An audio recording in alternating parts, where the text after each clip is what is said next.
Everyone to the Town of Webster Conservation Commission meeting, Monday, December 6th. I'm calling this meeting to order, 5:34. My name is Joe Wigglesworth. I'm the chairman of the Webster Conservation Commission. So thank you all for your patience and joining us this evening. I'm going to read an excerpt here for all of our municipal boards that we need to provide to the public. So pursuant to Governor Baker's March 12th, 2020 order superseding certain provisions of the open meeting law, GLC 30A, section 18, and the governor's June 16th, 2021 act relative to extending certain COVID-19 measures adopted during the state of emergency. This meeting of the Webster Conservation Commission will be conducted via remote participation to the greatest extent possible on this platform of Zoom. The board will record the meeting for purposes of note-taking. Anyone else wishing to record the meeting for personal use must notify the chairman in advance. So once again, thank you all for joining us. And first meeting for business here is meeting minutes for approval of November 15th, 2021. Has the commission had a chance to review November 15th, 2021 meeting minutes? And is there any discussion?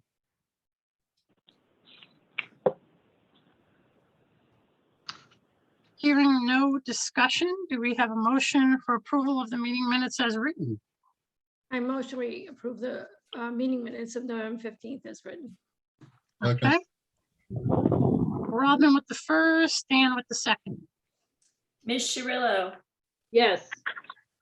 Dr. Jewell, Yes. Ms. Johnson, Yes. Mr. Duteau, Yes. Mr. Bach.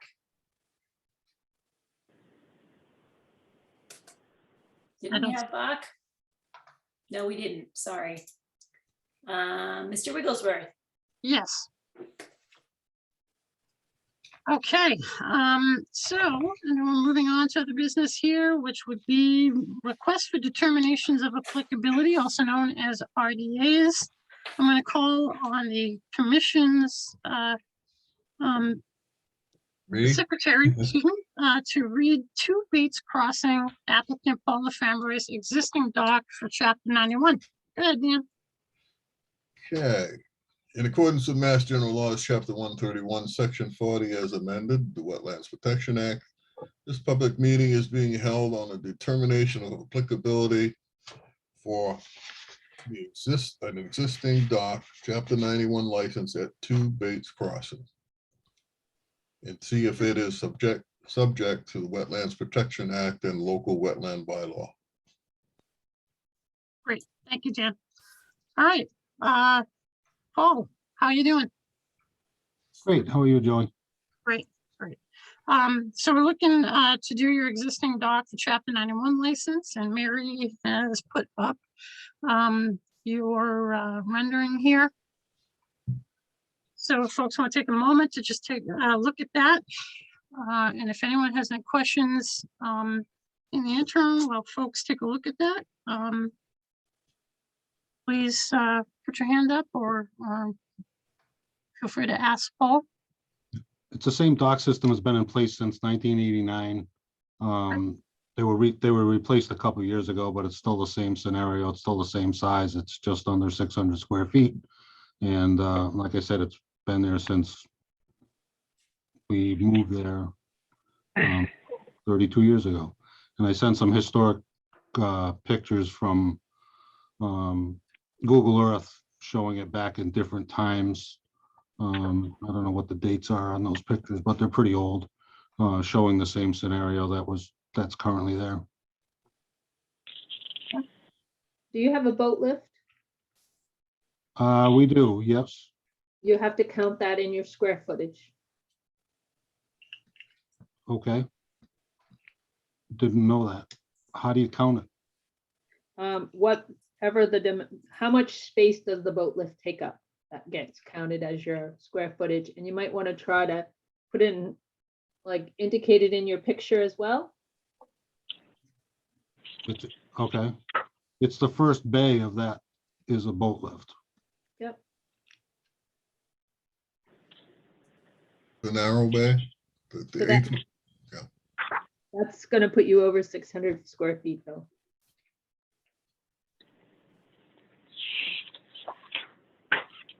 I don't understand. It doesn't explain that in the 06 application. I'd have to find my reference to it, but it comes out of the actual law for it.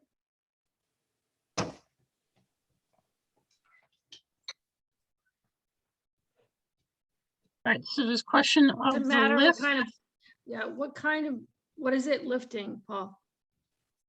It's a ski boat Jet lift. ski? Jet ski? No, a ski boat. A ski boat, okay, like mine, okay. Yes. That's what I have, yeah, okay. This, okay.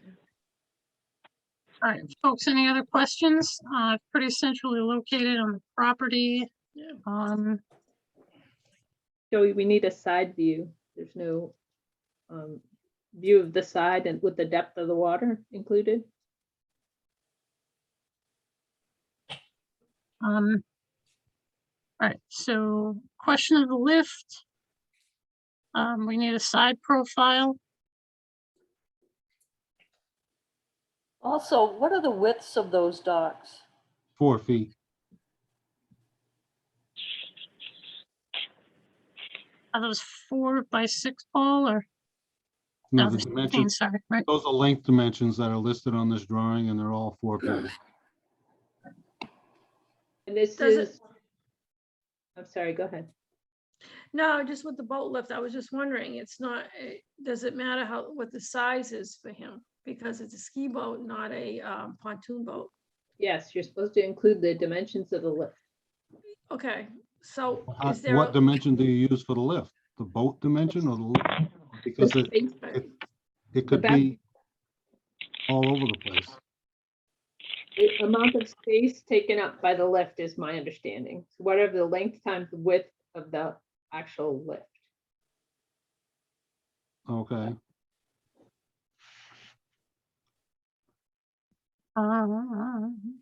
I am seeing if I can find it right now for you, Paul. Well, it doesn't Okay. matter. You can just forward it to me. Obviously, you're not gonna, And Paul, is your property straight at the place where you land your dock? it's pretty straight, yeah. It is. Okay. yeah. Okay, just checking, because a lot of people have a tendency to draw it straight and it's not straight, and you have to draw it so it sort of reflects the land. No, it's pretty straight. There's a little bend at the end, but it's negligible.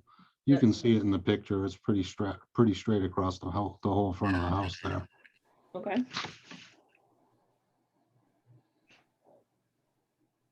All right, so we've got a question of the boat lift that needs to be factored in there. We need just a side profile drawing that shows bathymetry angle going down under the water, which would be land underwater, which is what we regulate.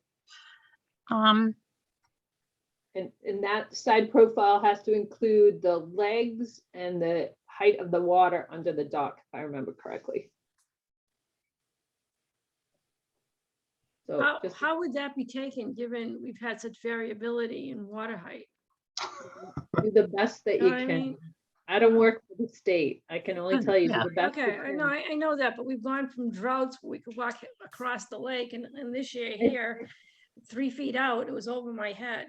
It's always mean high watermark, so wherever the mean, Okay. they want to see the mean high watermark and then out. Okay. So, So with that, is there anything else that we need on this? I would probably get the, it's 16 and a half, Paul, by 4 feet. I would just probably add that in on your drawing. Okay, And This is- then, go ahead. Just one question. This is for private use. yes. Okay. So any other questions for Paul? okay, so Paul, you have to get, do you know the dimensions of the boat, the ski boat? Well, I don't know. That's what I need clarifying, is whether it's the yeah, I mean, how, is dimensions it of what 18 we're feet? lifting or the dimensions of the lift. I don't understand how the full dimensions of the lift would qualify, since it's not really taking up that much space, but Yeah, I The need, space occupied over the water is, I think, how they look at it. if you think, or if you can give me the Drawing. actual ruling so that I can get the real measurement. It's sitting out of the water, so it's easy to get the dimensions. And all the docks are out of the water now, so I can do the profiles from the legs. That's not a problem.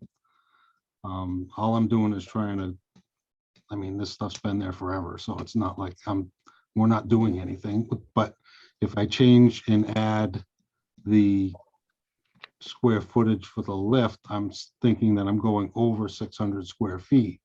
Which you are, yes. What does that do? What do I have to do then? What changes? I know it goes from a 0 to something else. It just, yeah, it just changes the form. As far as I know, I don't know, we haven't dealt with too many docks over 600 feet. Square Yeah. feet. Square feet. Okay. Well, I can't do anything to further the application anyway, because I do the pre-application and it tells you I need your document uploaded before it'll actually take the application now online. Before it used to Yeah. let you do the application, but now it doesn't, so. Yeah, that's a new system that they launched about 5 or 6 months ago, probably towards the end of the summer. And Okay. it's kind of a check system now because a lot of folks are bypassing the commission. So, all right. So folks, any other items for Paul? Obviously the footage of the lift, and we can grab that info for you, Paul. And then we need that side profile view based on depth.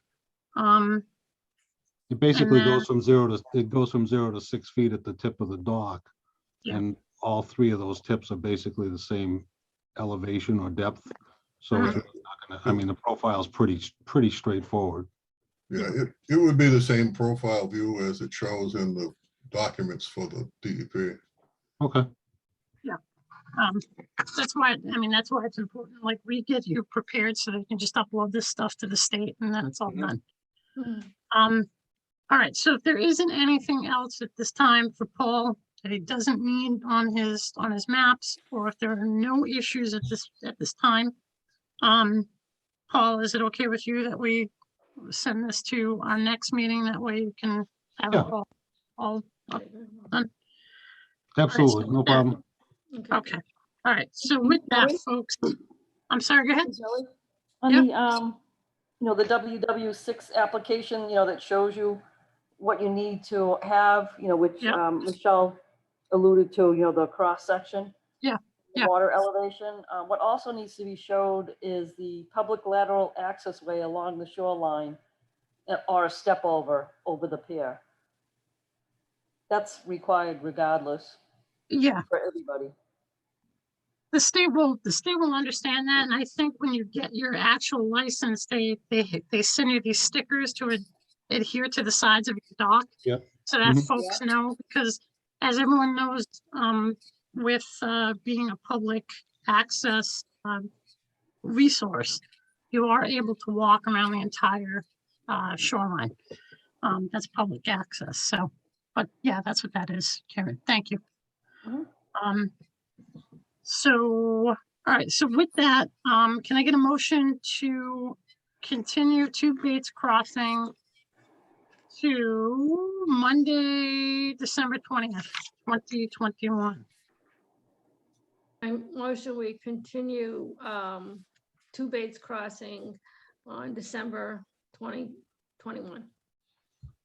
Okay, Second, all right, so Robin with the first, Ann with the second, Tracy, and Mary, please. Ms. Cirillo? Yeah. Dr. Jewel? Yes, Ms. Johnson? Yes. Mr. Duto? yes, Mr. Bach? Yes, And Mr. Wigglesworth? Yes. All right, Paul, thank you very much for that. And I want to welcome Mr. Bach. You made it. We're missing you. So next up here is 108 Thompson Road. This is also Paul LaFamboy well drilling as the applicant, drilling well for an irrigation well and sprinkler connection system. Project is all done. Mary has some photos, I believe. Yes. Ready for me, Joy? Yes, go ahead. Well, Mary, loads that for us. Thanks, Dan. Okay.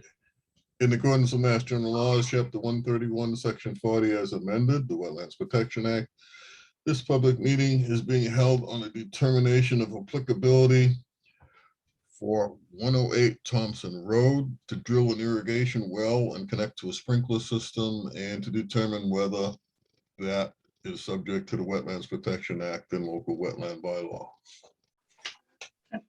Thank you, Dan. All right, So you folks, mind if so I do an explanation first? go right ahead. I was just gonna introduce this to the public as if folks aren't sure where 108 Thompson Road is. This is at the end of Tower Street. This is the Fallon Elderly Care Complex.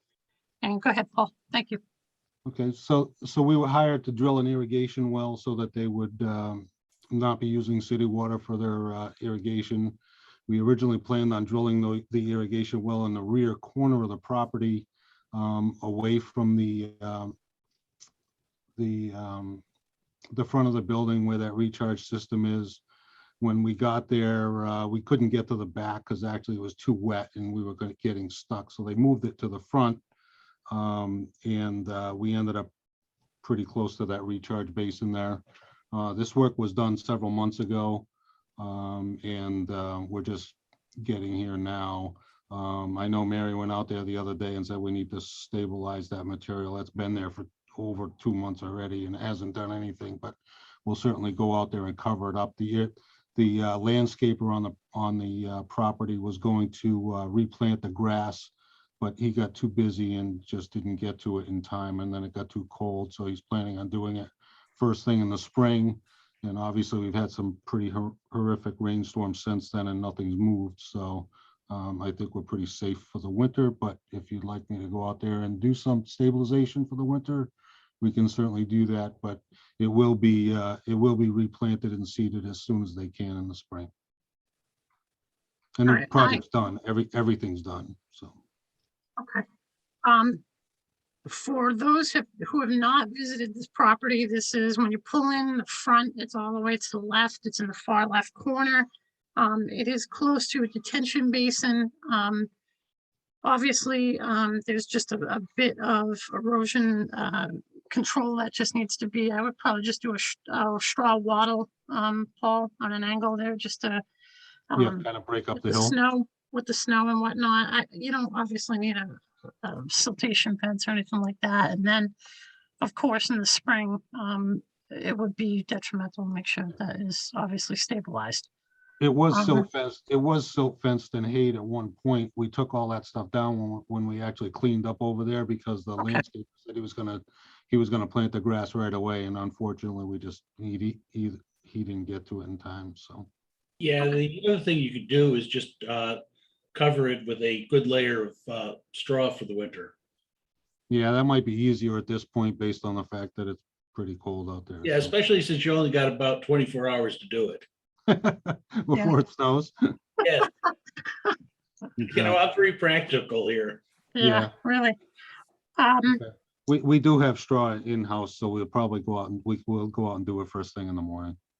All right. Fred's then- the easy peasy solution guy. And then, of course, you know, with the snow coming, just for the rest of the board, with the snow coming, once that kind of packs that straw down, it should stay.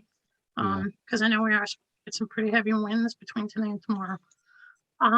So just basic erosion sediment control stabilization for that. And of course, that will be really taken care of closer to spring. So we'll just need to follow up on that and make sure it gets stabilized in the spring. But aside from that, it is an after the fact filing, which we appreciate, Paul. Thank you very much. And then folks, are there any other items on as far as what should be done? I don't see anything else there.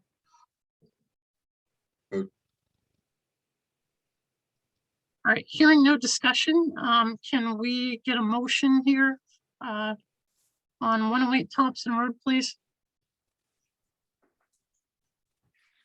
I make a motion that we find a negative determination for 108 Thompson Road, with the condition that it be covered with straw or something for the winter and properly seeded and stabilized come spring. I second. All right, Dan with the first, Robin with the second. Thank you very much. Ms. Sherillo, Yes.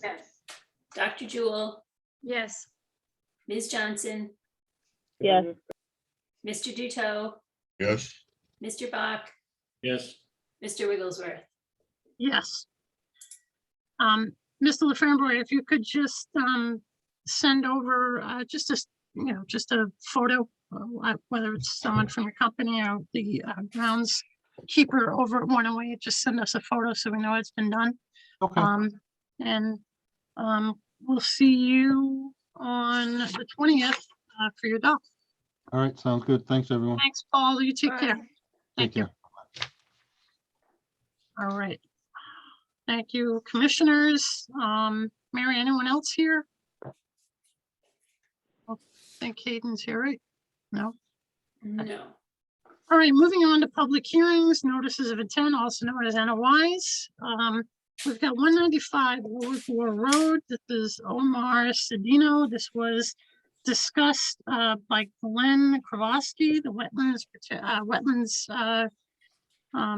consultant for Mr. Cedino. If you remember, this is a project where he didn't realize that he was clearing too much in a stream corridor of his property at 195 Ward 4. There was no DEP number issued at the time of November 15th, so we had to process this to today.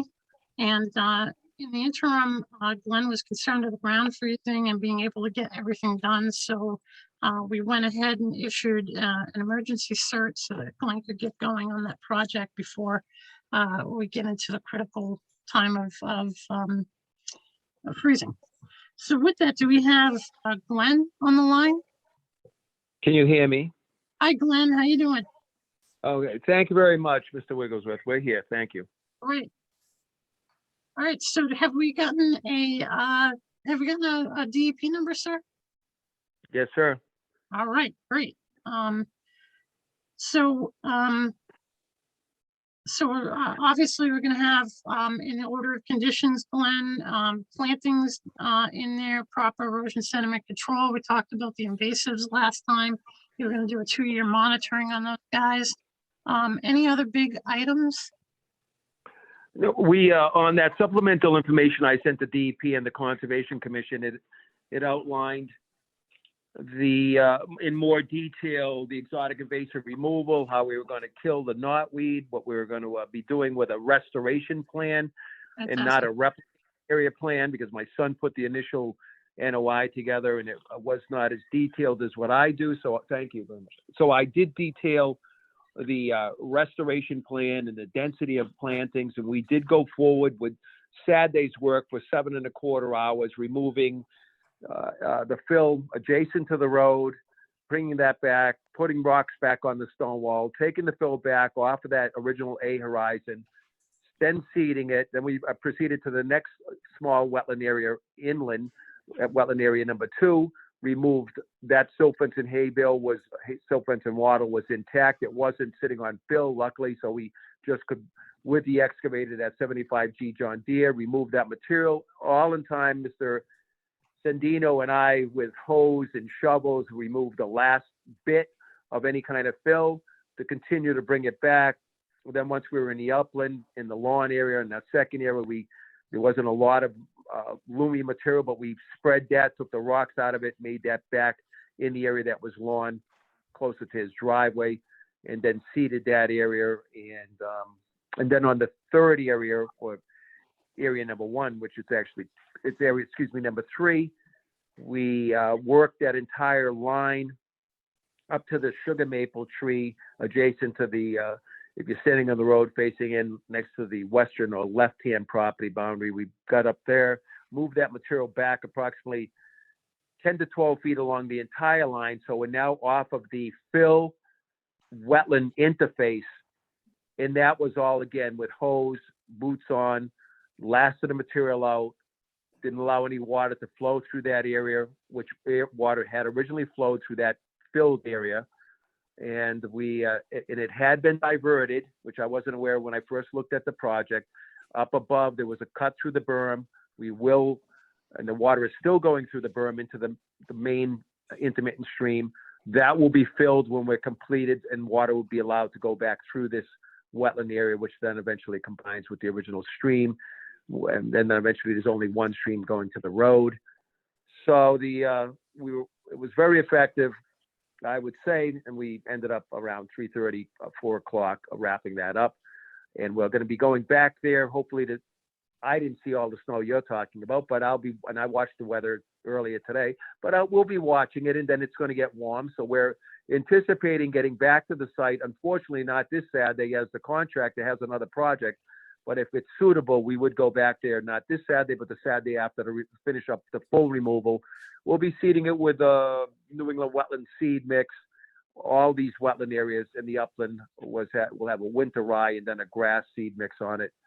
And eventually it's going to be monitored at the beginning of the spring and then the fall. We'll be buying plants out of New England wetland plants at a 7-foot spacing density and replanting these areas. We'll be removing, there's quite a bit of fill that's going to have to be trucked off the site. That's what we're preparing for now and making phone calls for that, and separating any kind of wood product that was in that fill, so that there might be a burning permit in the spring. And then I should say late January through April, I believe, is the burning season. And he might burn his brush then if it's permittable by the fire department. And again, we'll remove the extra gravel dirt, and then have to bring loom back in, because he did not salvage the loom from the yard, which was I explained to him that that's what you should always do instead of wasting that hundreds of years of development, thousands of years of loom development. But so be it. We'll have to purchase that to then make that. We'll be heating a buffer zone once we reach the hydric, non-hydric soil boundary, which I explained in my supplemental information. We'll be determining that boundary. We'll stake it field on this longer 4,000 plus square foot area. And then obviously we'll welcome any kind of site inspection by the board at any time.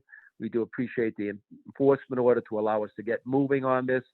I will say that we did recommend twice that this be done under an enforcement plan. DEP reiterated that also in their file number sheet, because that's through Gregor McGregor and Enforcement Manual for Conservation Commissions. But that is the prerogative of the commission to require this to go under an NOI. But the problem becomes, if you exceed 5,000 square feet, where do you put it under performance standards?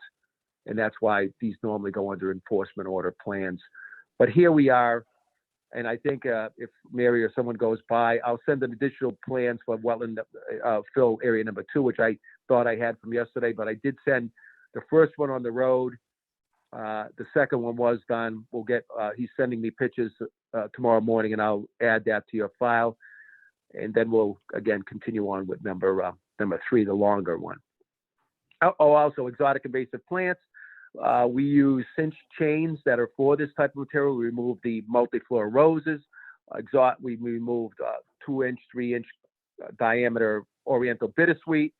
Japanese barberry also removed full root systems. So we proceeded with that all along the route as we worked. I believe that just about wraps it up for me. Awesome.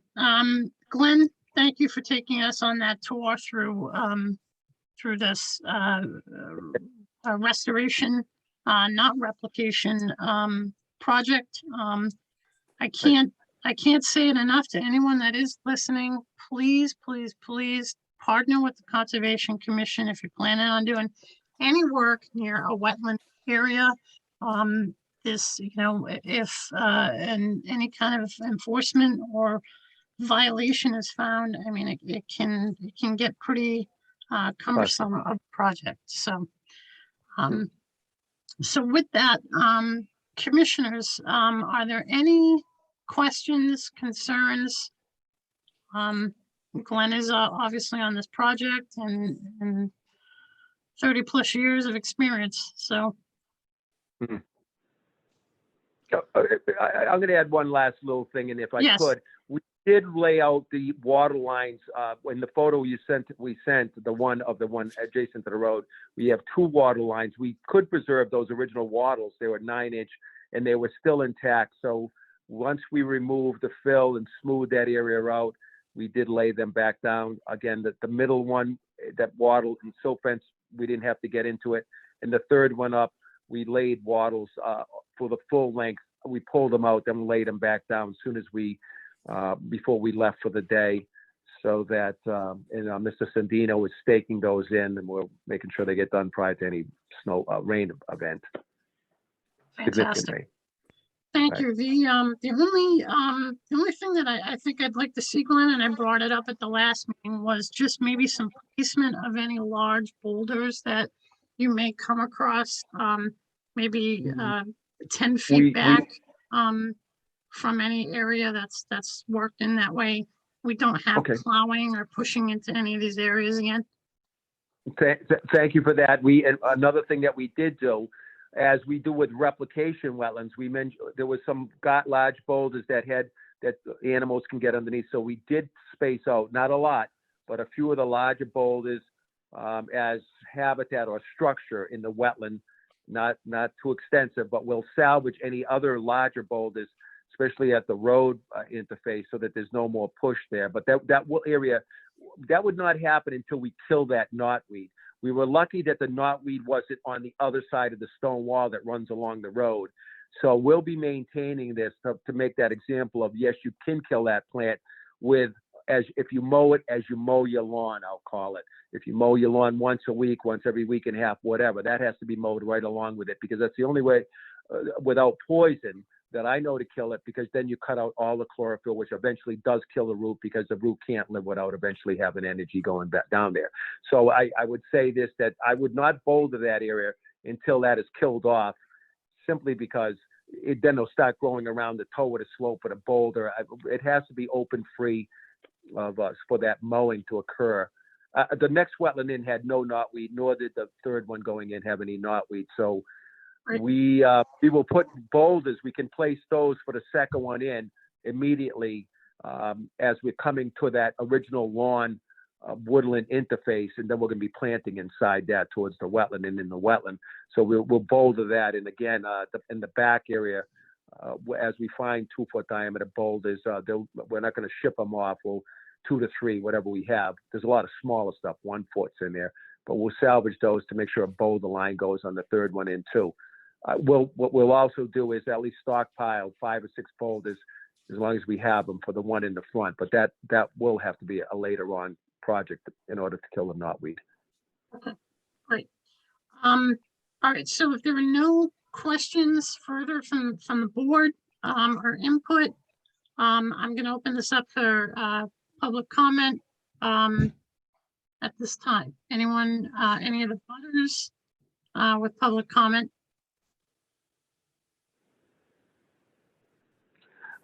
I'll speak for the public if I can, because Okay. there's nobody there. One Yeah. lady that did call was concerned with the pool on the property. We do note that that's it's a groundwater fed. The creek is crystal clear.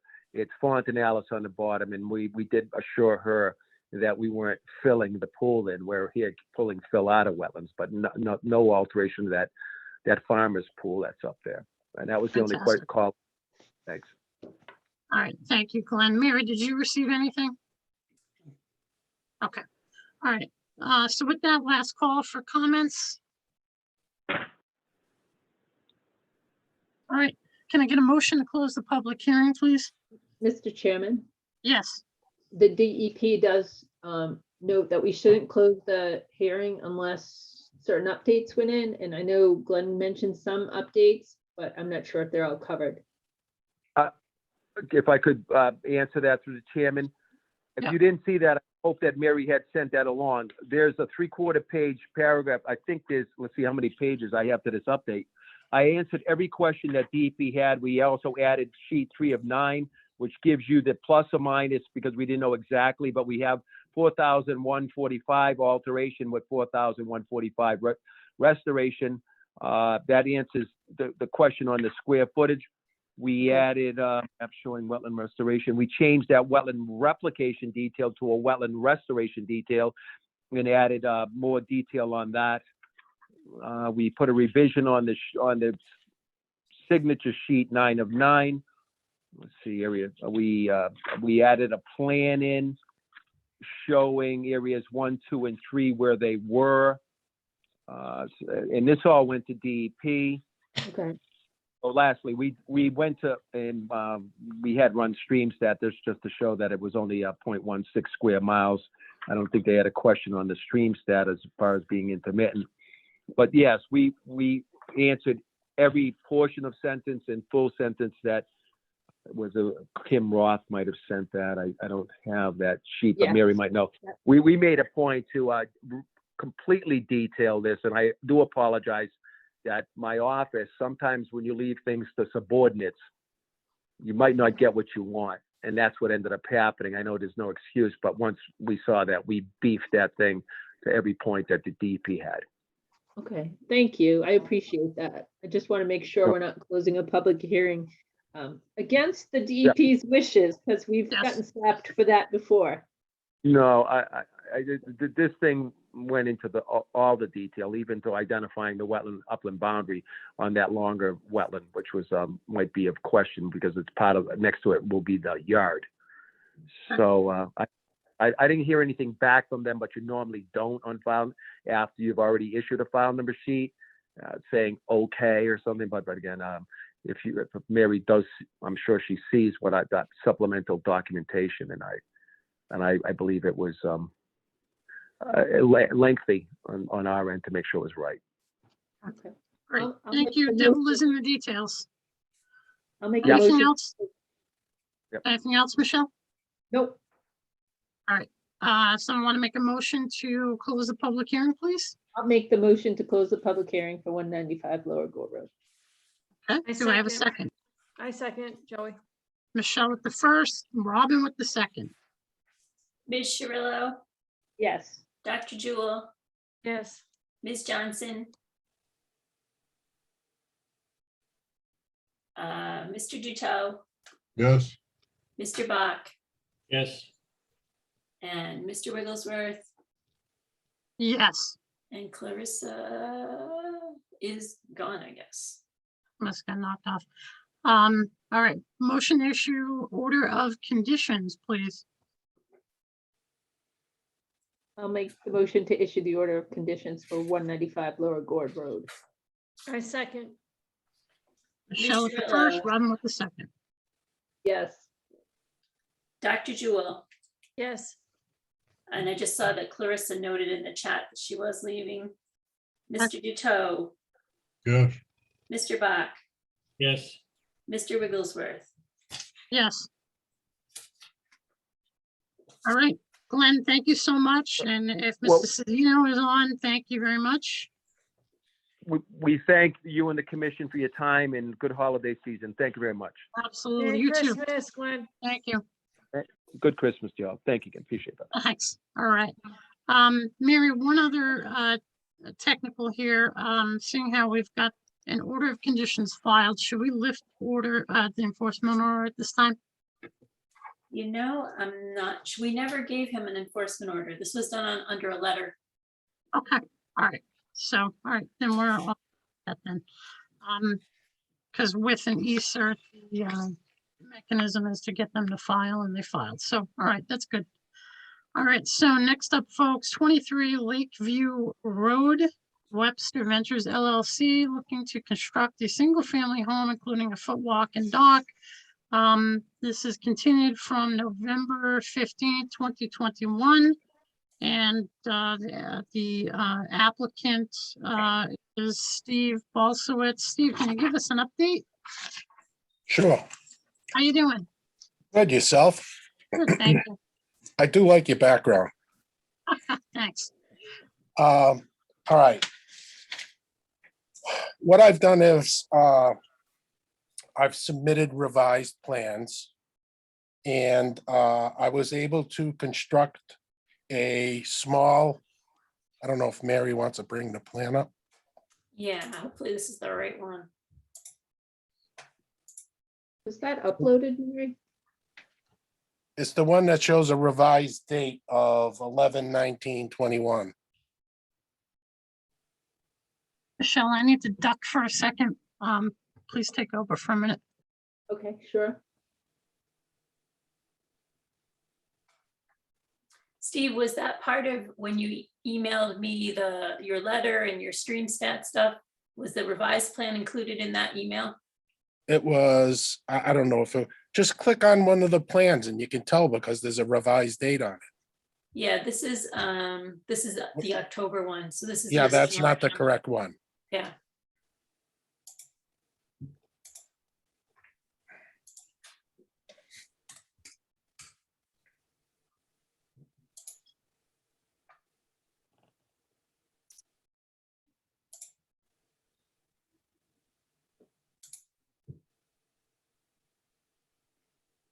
So it's not these ones.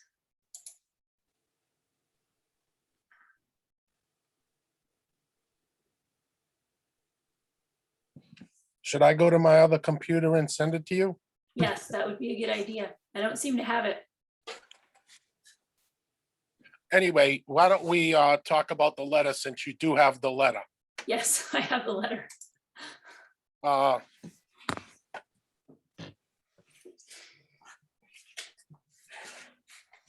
There was a question regarding the stat of the intermittent stream. So my son and I wrote this letter and also submitted backup documentation with it to show that it is a intermittent stream. And we've highlighted that it doesn't have the drainage area and all the supporting documents along with this letter. So what we have here is trying to do two things at once. What we have here is an intermittent stream. It does have a 100-foot buffer zone, which would encompass the whole lot. It's only 50 feet wide. We are not, it's off our property. We don't intend on doing any work in it. And we do have land underwater at the beginning of the stream, and you could see the 481 contour. That's the flood elevation. So with that being said, no, that's not it either. Yeah, no, it's just that I'm just I showing it. think where we're going with this, Steve, is we just want some protection all along that entire stream corridor. And I think that when you're coming to the end of the development, probably towards spring, that something is set up along the boundary there so that someone knows indefinitely that this is an area that's off limits, whether it's, the board needs to decide whether some small signs or even just some sort of vegetated, cedars or something right along there that just kind of demarcates that boundary so that someone just doesn't end up thinking, all right, I bought this and I'm just going to level this all out because I want a beautiful level property and it just can't be dealt in that manner.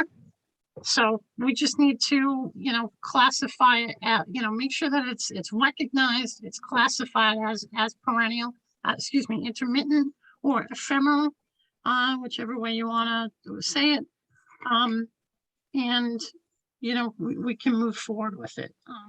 Like I said, the stream is off our property, and if this board would like a couple signs that we put on post, maybe one halfway down and then one near the water. I think that's fine. I think that would be appropriate. Just so that we're recognizing that there's an area of, that's under concern here, and we want to make sure that it's at least protected. And if DEP were to review this and look at it and have comments, they see that we're taking the appropriate action, working with you to protect it. And a couple things. So we've Yeah. talked about the seasonal stream. Some people went down there from Indian Ranch and removed all that debris out of the lake. Thank you. The chairs are gone, the table's gone. The only thing that remains in the lake are the 2 docks. That's So it's awesome. been cleaned up. And then Fantastic. Thank you. in between, you'll see on my revised plans, which I am gonna send to you right now, on the, Mary, if you could go to the plan again and scroll, yeah. Aside of the house where I show the sewer line exiting, it says S on it. I've created a little depression there in order to channel water down and retain some of the water, along with us proposing 2 rain barrels for the downspouts. Okay. So how is future someone gonna know that depression is on purpose? Because inside the depression, there's a riprap emergency spillway. And then also I've put plantings in there for shrubs. Awesome. Okay. Water-loving plants, I hope. I do, on the revised plans, I do call out shrubs to be planted, and you'll be able to see on this plan. Okay. Maybe I should stop talking so you can find the plan. On the plan, it calls out that we're planting shrubs, and if you go to the detail sheet where the shrub is shown on how to plant it, I call out the names of the shrubs, which these people can pick from, or it says approved equal. So Yes. that if they don't like any of the shrubs, well then they can go before the board and say, how about these shrubs, you know? So it's a Dave, quasi something, water garden. something that I would probably put in there that is, it is facultative and it likes water. Is, black-eyed Susan, Joe Pieweed. If you get some seeds of that and get it in there with some of the blueberry in there, then it's all cohesive. It all works together. Well, I can read my plan here in front Sure. of me. And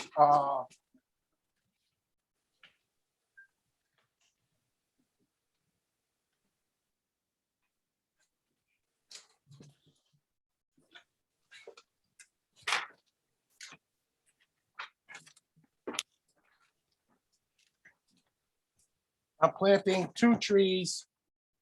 And in here it says 2 trees proposed, 2-inch caliper, 1 swamp white oak tree, 1 maple tree, or approved equal, so they can make a choice. And on the shrubs, I put total number of shrubs to be planted are 6.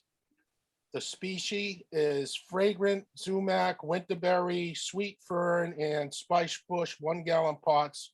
And those are approved equal if they don't like those plants. Okay.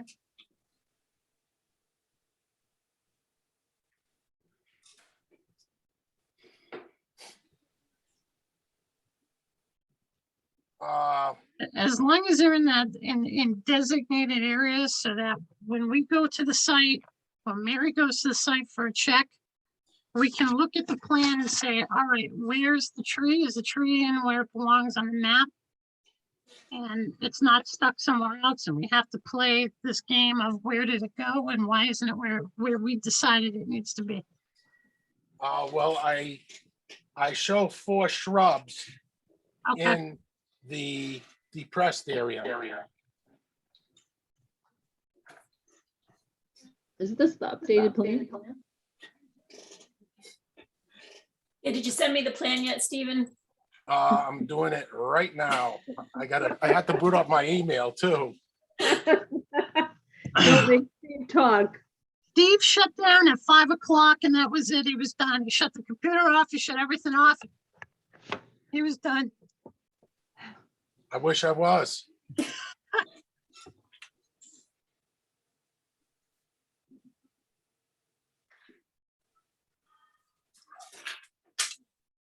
Mary, did you receive a DEP file number? I don't think so. Let me see.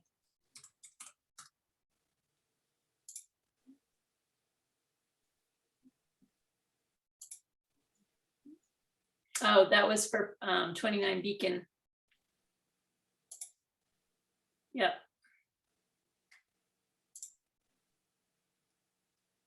Nope, no DEP number for this one yet. All right. We can't close this out anyway, Steve. So do you want to get everything in order and then come back to us at the next meeting? You're right, you can't close it, so No. I will provide you with copies of the Okay. plan again, but, All right. actually, it's ready to send. We still can't close it out tonight anyway. All right, So I would just so obviously, so the board knows you've enhanced what, the depression area, added some plantings. And obviously, we've talked about the intermittent and ephemeral stream. We'll put some signs up and we'll go from there. Does that sound good? yes, And we'll discuss any lasting items on the 20th and proceed appropriately. Excuse me, Mr. Chairman. We Yes. also talked about chapter 91. Yep. And our concern was the dock in relation to the ones at Indian Ranch. So I thought we were gonna have some kind of updated or conversation regarding that. Excuse me. Steve, you have anything on the dock right now? Do you wanna, as far as they're concerned, they told me they can put the 70-foot dock out there. It's not up to them. that's not a, who's they? Indian Ranch. Webster Ventures, they own Indian Ranch, and, That's not up to anyone except for us in the state. the So, dock is straight out 70 feet, under 600 square feet. all right, we need to see a plan for that, Steve. Well, I show it on my plan. I Okay, think the question was how it lays in relation to the marina. Right, the way they lay out their marina at Indian Ranch is right there. You see it from the property. So it's hard to tell. I mean, not that I don't know if studied it, this is how gonna- it's gonna lay out, a 70-foot dock in relation to however the marina is laid out. That's not the way the marina is laid out, obviously. That's an old picture, I guess. Yeah, that's more This like is it. a new one. All right, is this marina licensed? Yeah, I think it was licensed when the Indian Princess went in there. Okay, Not Yeah, through. it is licensed, but I would point out that looking at this picture, we are looking at building on which lot, the you can 0.14? see the docks that are there. See the Number- docks that are there? Those are the numbers- ones that, yeah, right there. Okay, so we're looking at the one that's labeled 46, Yes, 0.14, 46. 23. Yeah, Now, if you go straight out 70 feet for that, you are going to completely block off 0.2927 from water access. do you see that dock that's there? The two docks, the bright green one has that grass on it and the other one is the gray one. Obviously, we'd be hugging the left-hand property line. I show it close to that where that intermittent stream goes out, and it would go straight out 70 feet. Right. Steve, with doing this, we have to take into account the entire, the community that is around the dock. Yes, Because, and you gotta understand that what we're doing and what we're going through with you is we're kind of evading that, and we're sort of, we're working this out with you on the municipal level rather than the state coming in and trying to figure this out. Because the state wants to get it and they just want to look at it and say, okay, good, go. They don't want to have to, they'll just deny it if they don't have all the proper criteria. So that's what we're doing with you, is trying to get through this permitting process. So we need to know how far away each property line is, and then how far you're planning on extending this out. If it's gonna impede navigable waterways, and if it is, we need to work out some sort of an agreement with you, and if we're gonna talk to the state ahead of time before you sending this up to 91, then we have to do that. So it's not like we're being difficult, we're just going, I want you to know that we're just trying to get you appropriately permitted. Yeah, So we're if there's trying to concern, avoid having a problem in the future. by What I'm trying- gonna do is, I'm gonna locate the end of that dock right there. And I'll go from there. I'll either shorten ours up by 10 feet, or I'll leave it like it is, but I'll have the dimension to that last dock. All Is right. there yeah, private home on hang on. the When you- 27? hold on. Fred, go ahead and finish. Okay, when you draw the dock, can you include a dotted line extension of the property line? Just so we can show that it remains on the imaginary line that you have rights to in the water. Yeah, because these lines that are on GIS are not definite. I need folks to understand that. Yeah, they're approximations, but Yeah. what I'm getting at is if you're going out 70 feet, if you look at those spikes on the those little panels on the marina, those are probably 8-foot section, either 8 or 16-foot sections. And if he's coming out 70 feet from there, that's longer than the full H, and I don't see how you can put that in there and not block off access for 17. We also need water depths too, Steve. Yeah. 27. So water depths approximation is important too, because based on how this is, I mean, it looks like it might be a little bit deeper towards the shoreline in that cove than it is, say, at 40, 47, 50, those guys. Mary, were you able to get an approximation from the corner? I know you were measuring the corner there.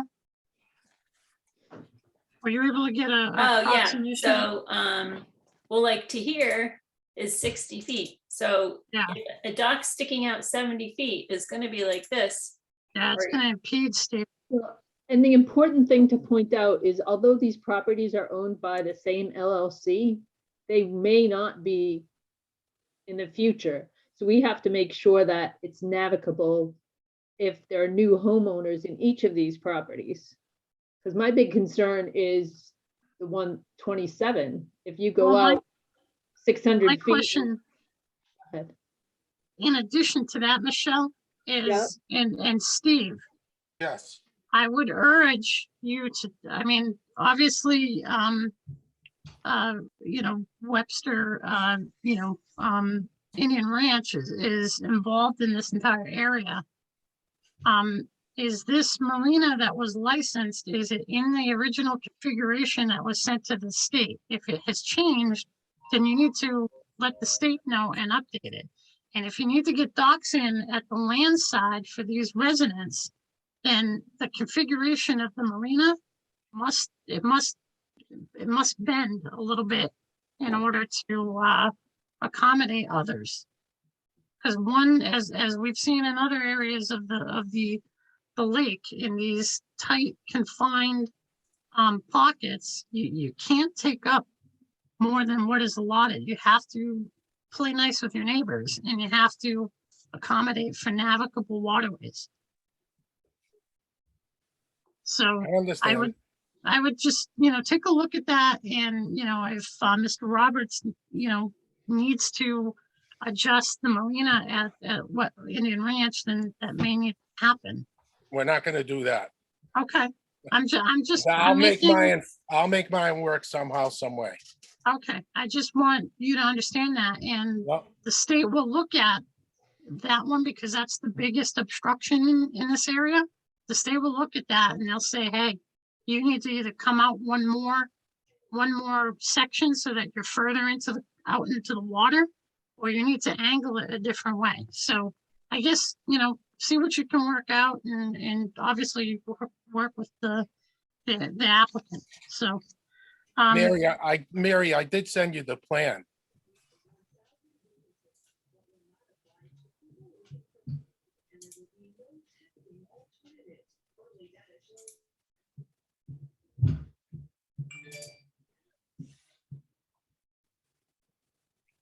you can zoom in over there where I show the plants and that little depressed. It's only depressed like a 1 foot, 3 inches or 2 inches. Well, how come you didn't do it 3 feet, Steve? We'd be in the groundwater. So Steve, I think we still need, you need to put the buffer zone for the stream too, so we can see how the whole, so we can see how the house interfaces with the stream as well. Mary, the intermittent stream is right there on the property line. It encompasses the 100 feet. Right, so we The need lot's to only see the 50 feet 25, we need to just wrap the 25 foot around and the 50 foot around so we can see how that interacts with the house, okay? Mr. B, Yes. I look at plans for a living, you look at plans for a living, and Mary looks at plans for a living. Does your program have the ability to do things in color? Because I would Yes. highly recommend that in the future. I mean, it doesn't need to start with this one, but Mary does definitely have a point. I would probably in the future I would add red, orange, green in there so that things stand out to those, like the rest of the board that doesn't look at plans as much as the rest of us. So Mary is right. You should probably get the buffer zone for the stream on here, and the state would want to see that too.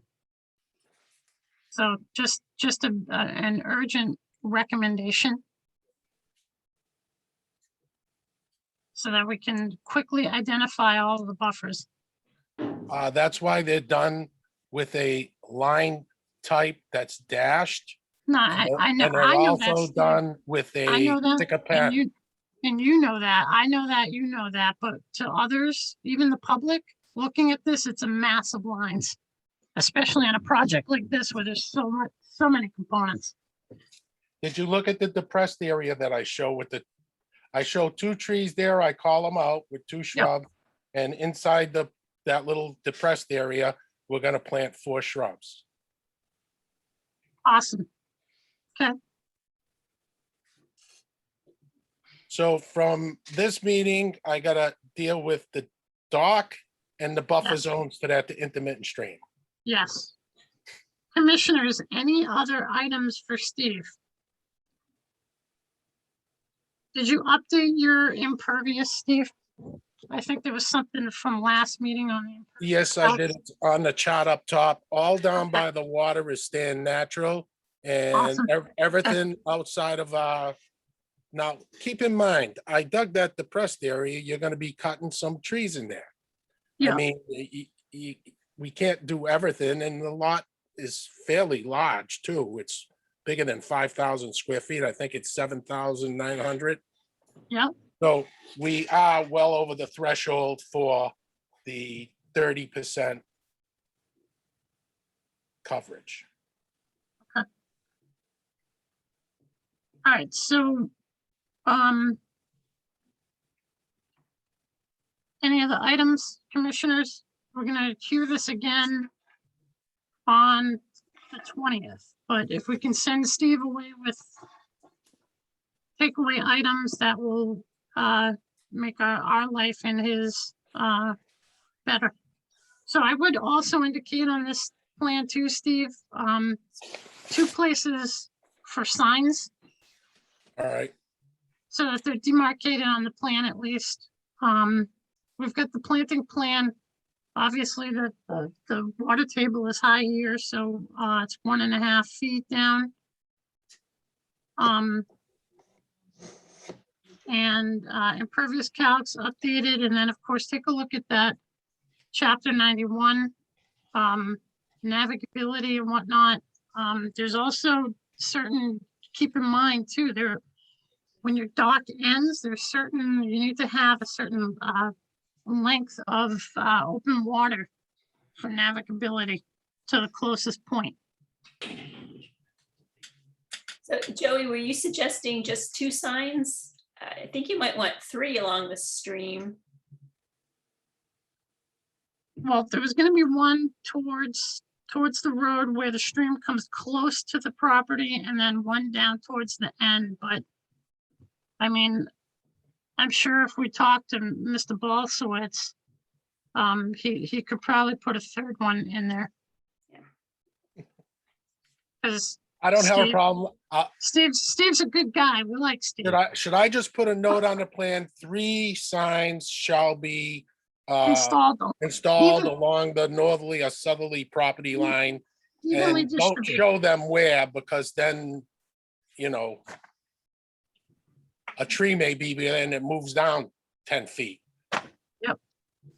So I'll just put a note about 3 signs. Yes, Maybe, we'll work with you on that. It will be a co-partnership on that. I like that word. Right, Collaboration. all right. Good. Oh, goodness. Mary, and I will send you a full set of drawings, so Excellent.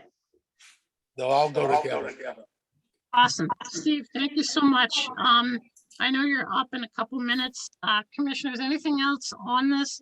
Otherwise, let's continue this to December 20th for hopefully a final review.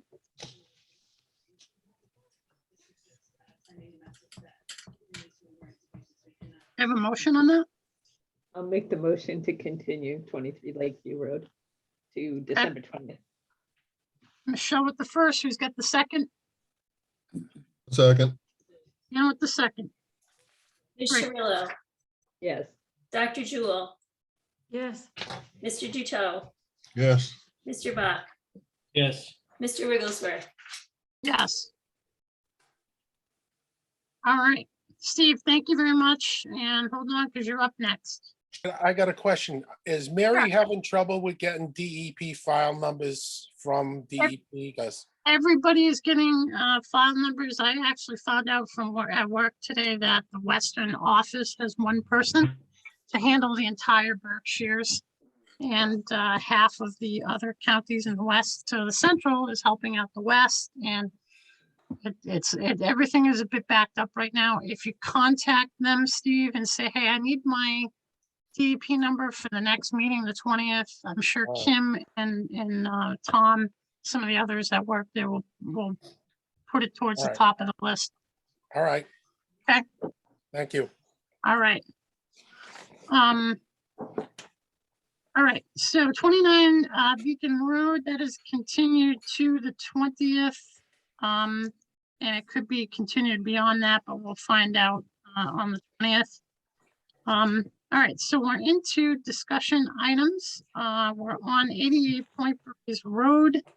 Mr. Chairman, do we have to make a motion for that? No, we don't. We motioned to continue it a couple weeks ago. Oh, okay. For 29 Beacon. So discussion items now, 88 Point Breeze Road, this was a COC. Construction of single family home. We saw this in the last meeting. Steve had some items to button up there. So Steve, could you just show us what you've done?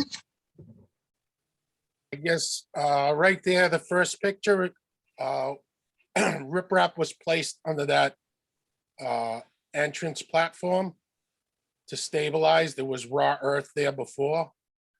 And as you can see, that's this, I believe that's the stairs, Mary, going down to the water, correct, on the left side. And Yeah, this picture showing the fabric that was placed underneath all the arborvitae's going down to stabilize the soil so it wouldn't wash.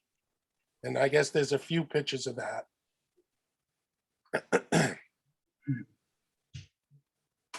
And this shows the 6-inch, not 6-inch, 3-inch lip at the retaining wall. Okay. At the one closest to the water.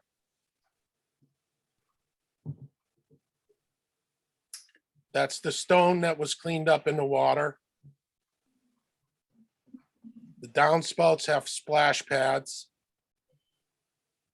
this wall here, this one, they didn't pull back the dirt, but it's not right next to the water, so. It is Doesn't look about, like it. there's about an Doesn't- inch lip there. Doesn't look like it's a concern, and it shouldn't be a concern with the grass growing there. The silt fence and wattles were all removed. That was another concern. And this picture here on this side shows that they were removed. The last picture, yeah. Yeah, I think that was everything from the list.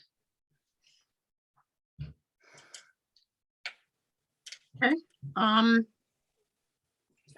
everything looks good. Commissioners, any feedback?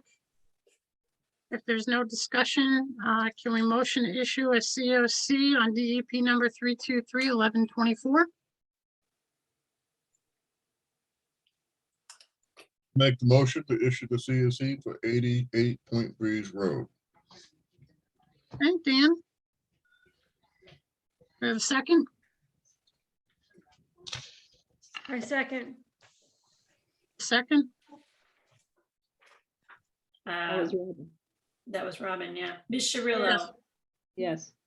Dr. Jewel, Yes, Mr. Duto, Yes, Mr. Bach, Yes, Mr. Wigglesworth. Yes.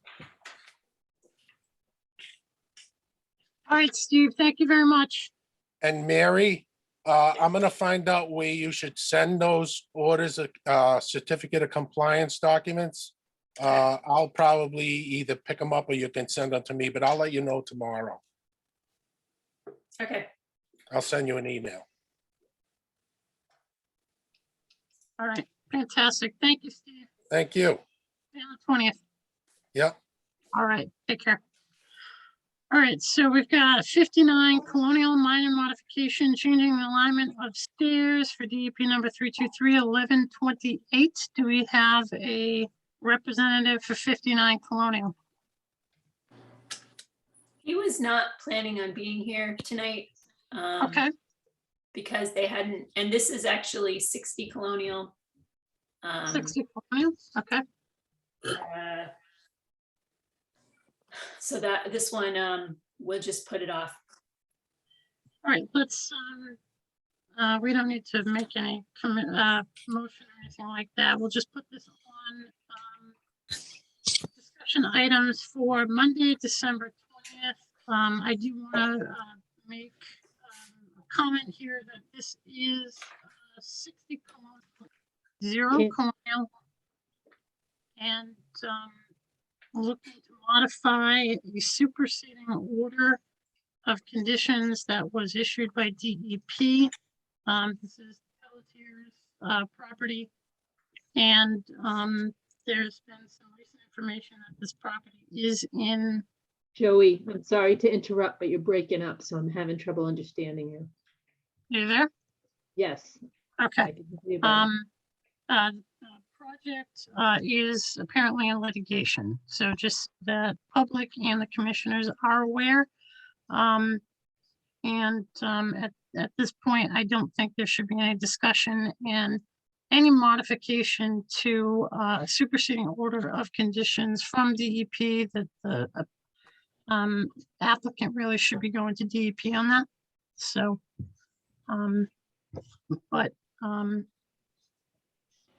we obviously want to work well with our residents and applicants. So, all right. So anyway, with that, we'll see if someone will be here on December 20th.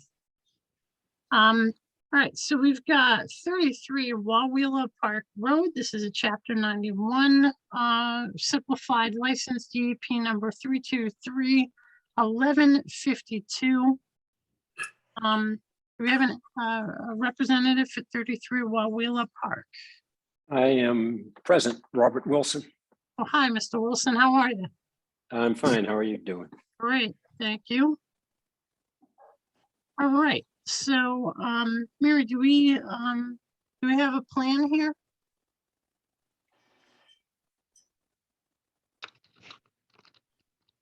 There's a plan attached to the application.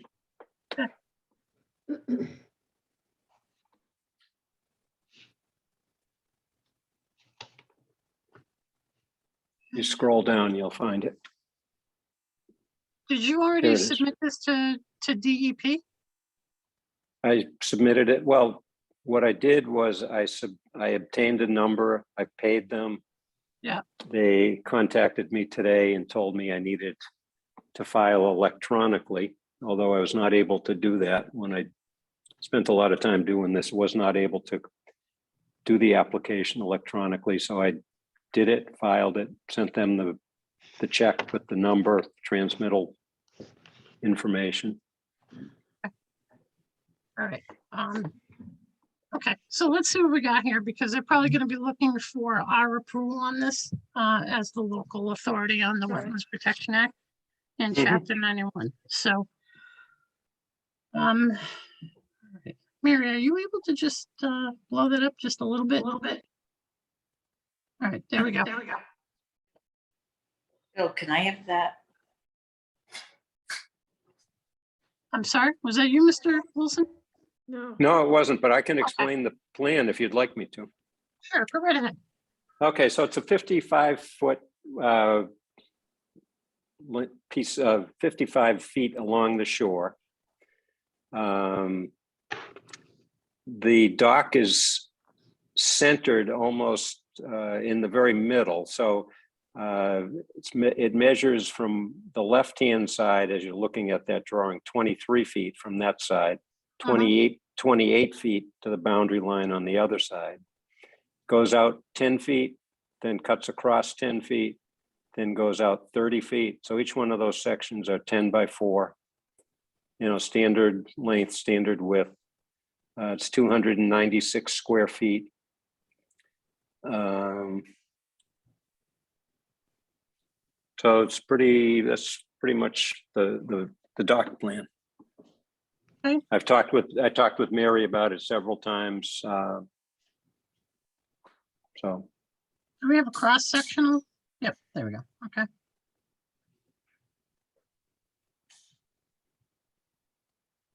All right.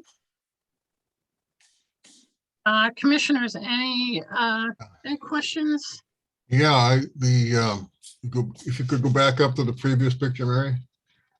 That last 30-foot section of the dock is 8 feet wide. that's Yeah. correct. You can't. Two do that. sections. You can't do that. That's not permittable as a dock.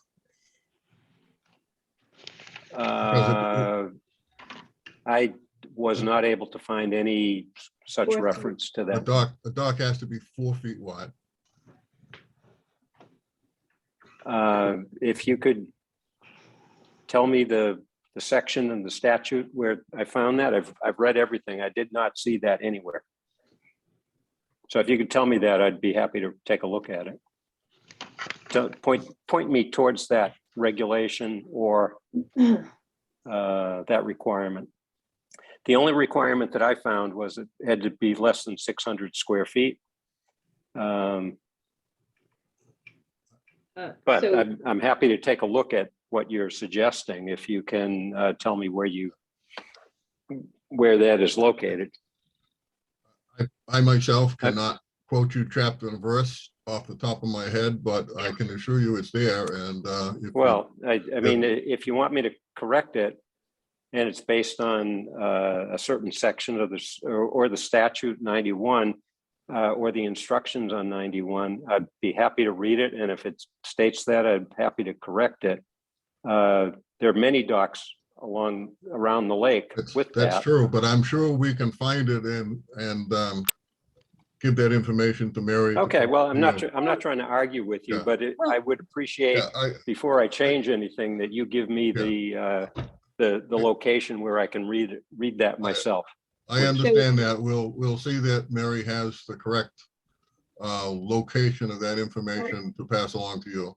I do want to make a statement here, a blanket statement for anyone on the line that's filing with us. I do want to make a mention that within any of filings to this board or any other municipal board, within any of the regulations, it actually states that you are to provide the burden of proof when we ask for it. So we're not doing any legwork for folks. We brought up a certain parameter of this law that we regularly enforce and uphold.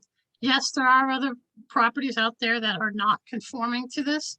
We will eventually get to them. So I would urge you, we can find it if Mary has the time, but we're not going to dump everything on Mary every single solitary meeting.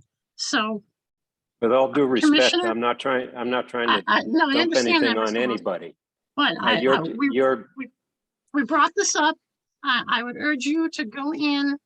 You've got Google, you've got other interfaces. Please find that. And if there is question, Mary will respond to your question.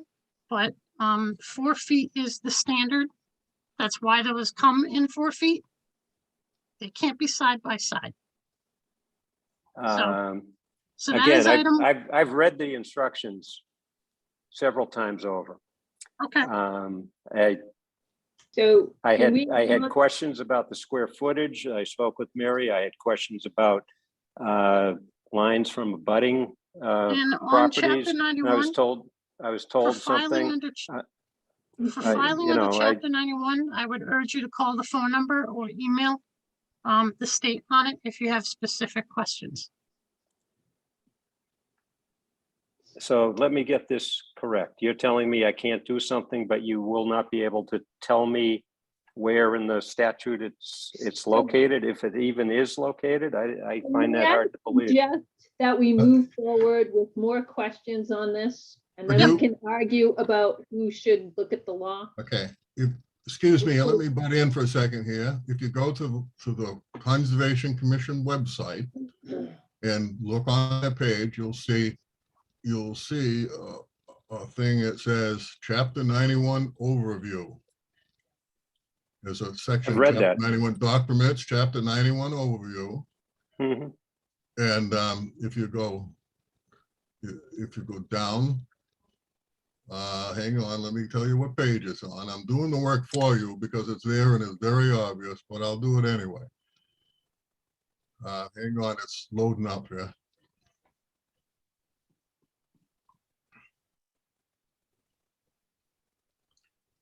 Okay, down 1, 2, 3, 4, 5. Looks like about 7 pages down, 7 or 8 pages. Under general conditions and construction conditions, it says limit size and location on lot, and then it lists some things. One of the last one of which is maximum width of 4 feet. And I will tell you that this presentation was done by someone that works in the wetlands and waterways program with the state. Yeah, I'm sorry, that's on page 12 of that document. So are you suggesting that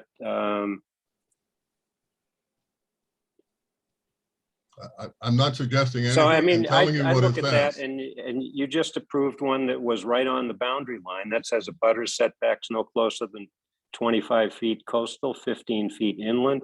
I just saw one that you approved that was right on the boundary.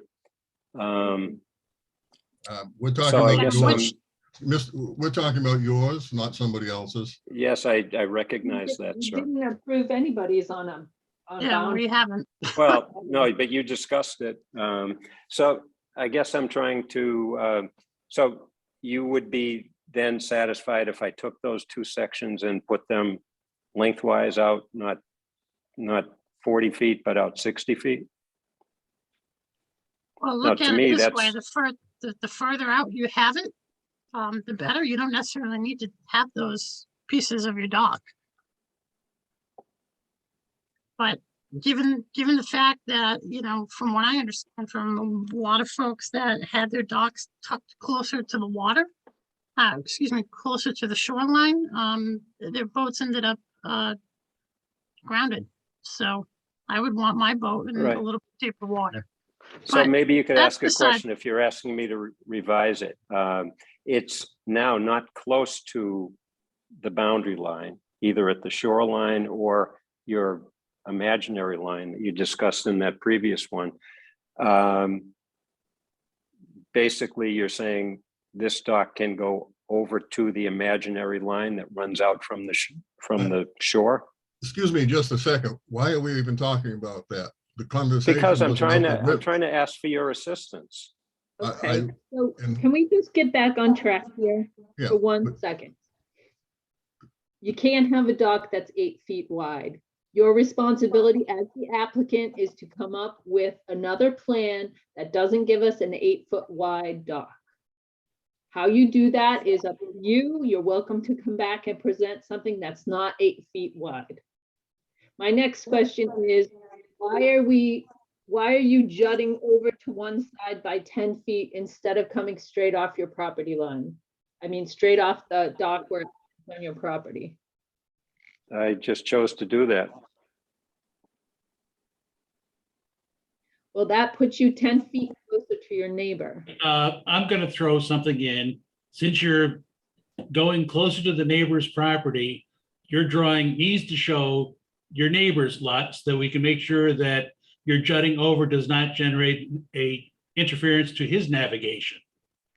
True. We If have, you look at, Your dock should be coming out straight. yeah, you went over feet and then you added another 4 foot of dock. So why are you pushing that line? And is there well, a, because that part of the land on my side and on my neighbor's side is very steep. It's basically not really usable waterfront because the line is so steep. So I wanted to get it off of the center. I was actually going to, I thought that I needed to center the dock on the property. You do. to the So degree? that's Yes. that's what I chose to do. Looking at this, it looks like you took your shoreline and placed it in there Sure. and then you sort of placed your neighbors in there. We don't see the full shoreline here. Sure you do. What do you mean? I'm not sure I understand. You don't see the full shoreline. I see 55 feet of yours tucked back and then I see this one 55 feet. So you mean, No. So it's 55 feet total. yeah, The dock is centered 28 feet from the boundary line No, I on know the that. right as you're looking at Oh. it. So I don't understand what why what isn't the the question shoreline is. contiguous all the way across?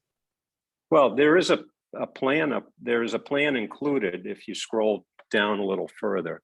On this It drawing, shows- on that drawing, it's pretty difficult to tell. Okay, so that shows the adjoining neighbors. So what I would use is this map here that Mary was just showing. And then we need to know where obviously 55 feet, where your dock is and how it's going out so that we can see.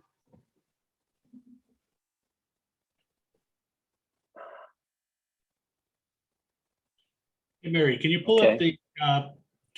the GIS map again? I know, Mr. Wilson, that it sounds like we're being fussy, but you would rather deal with us than have the state just look at it and go, I can't figure this out tonight. So, We're trying I mean, I to get tried you, to, we're trying to I get tried to you. make it clear so that you could look at it and figure it out. You're telling me you can't? figure it If we're out? not able to figure this out, I can guarantee you someone that works in a cubicle in Boston is gonna go, no. So maybe you could explain again what it is that you need to show as it relates to the neighbor. Because to me, when I look at that lot 2, if you draw that imaginary line that you were discussing before, it clearly does not cross that imaginary line on either side. All right, so this here, this is your property, right? That's right. Is this your property? Right, that's just a blow up of Okay, a portion of that's- that plot plan. Each map needs to be on a separate sheet. You can't take this map and this map and overlay them right next to each other. We want to see all the way across here. This is your neighbor's lot. This is your neighbor's lot. Put this map right here in one sheet and put this map that you have this on in one sheet. With all due respect, I went and looked at prior doc applications that were That submitted doesn't and necessarily mean and that. used it and saw Doesn't a doesn't plan that was necessarily blown up. mean like- what they submitted isn't necessarily final. What you're looking at is the preliminary, and I can guarantee you, we went through the same process with them. We have never approved dock that is right next to somebody's lot, someone else's lot, unless there's no other place for someone to go. If you had a 23-foot frontage here, then, and your dock needed to be here for safety, that's the only time we would accept, we would accept it. Under certain stipulations.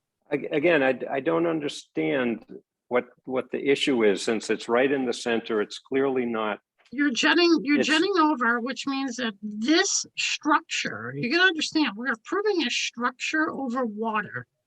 This is now next to wherever, we need to see where your neighbor's dock is in relation to Neighbor's dock yours. is in the center of his property. You're telling me that, you're not showing me that. You're just telling me. No, that's right. I mean, I am telling you What that. you need to do, uh, going back to what I mentioned earlier, you need to provide burden of proof to us that where your dock is going is that it's gonna be that, in that location, and that your neighbor's dock, wherever it may be, isn't gonna be, it's not gonna be a nuisance, because I can tell you right now, we've got situations on the lake where we have, and you aren't even in the cove, we've got situations in the cove where folks are not, they're right up against each other, and somebody is doing the proper procedure of filing, and their neighbor is not happy and appealing their dock. And the last thing we want for you is to have an appeal. So, sorry that, I mean, we're trying to work with you here. So, So if you could tell me again what it is that you'd like me to do, I'd be happy to try and do it. well, you would need to do it in order for us to approve it. I'm agreeing with you. So your first map needs to look like this one here that I'm pointing out. And you need to do something with these two here, whether they go on the end or, you stick one here and the dock comes out further. I don't know, but I'm telling you what the state doesn't want. Okay. Okay? Okay. Your dock, where it sits in relation to the shoreline here, to me, this looks fine. Commissioners, what else do we have here? The 10-foot over is troubling to me. The jog, you mean, Michelle? The Now- 10-foot Yeah, jog? you're now becoming 10 foot closer to your neighbor. We want the dogs to go out straight and we want them kind of centered on your property. Yeah, I could have a U-shaped dock. I mean, I tried to avoid having a U-shaped dock, which I believe is also okay, but I have a quick question, Mr. Wilson. Does- yes, But we're looking at this picture here and it shows lot 2 in your dock. Looking at that Mhm. picture, to the neighbor to the right, does he have a dock? yes, he does have a dock to the right, and it's in the center of the property. It's very steep. Right.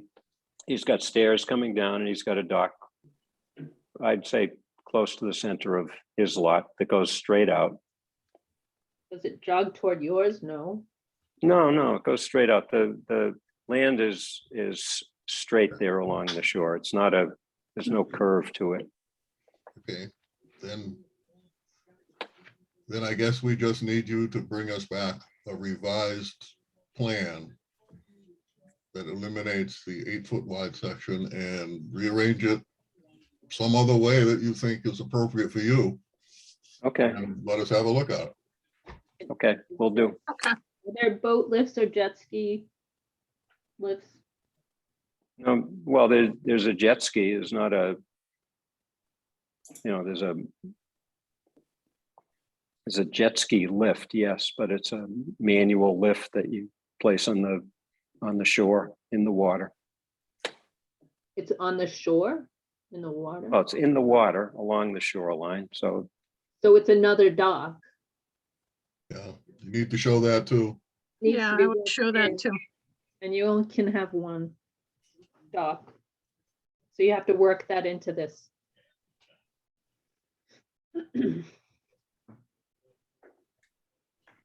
Commissioners, any other feedback on this one?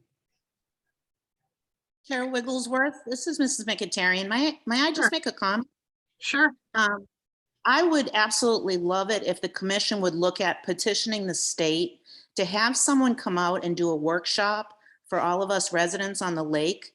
Because I've literally been working on my application for months, and just tonight I see the different elevation picture that I have to produce. I'm just seeing that tonight. That's side profile. Yeah.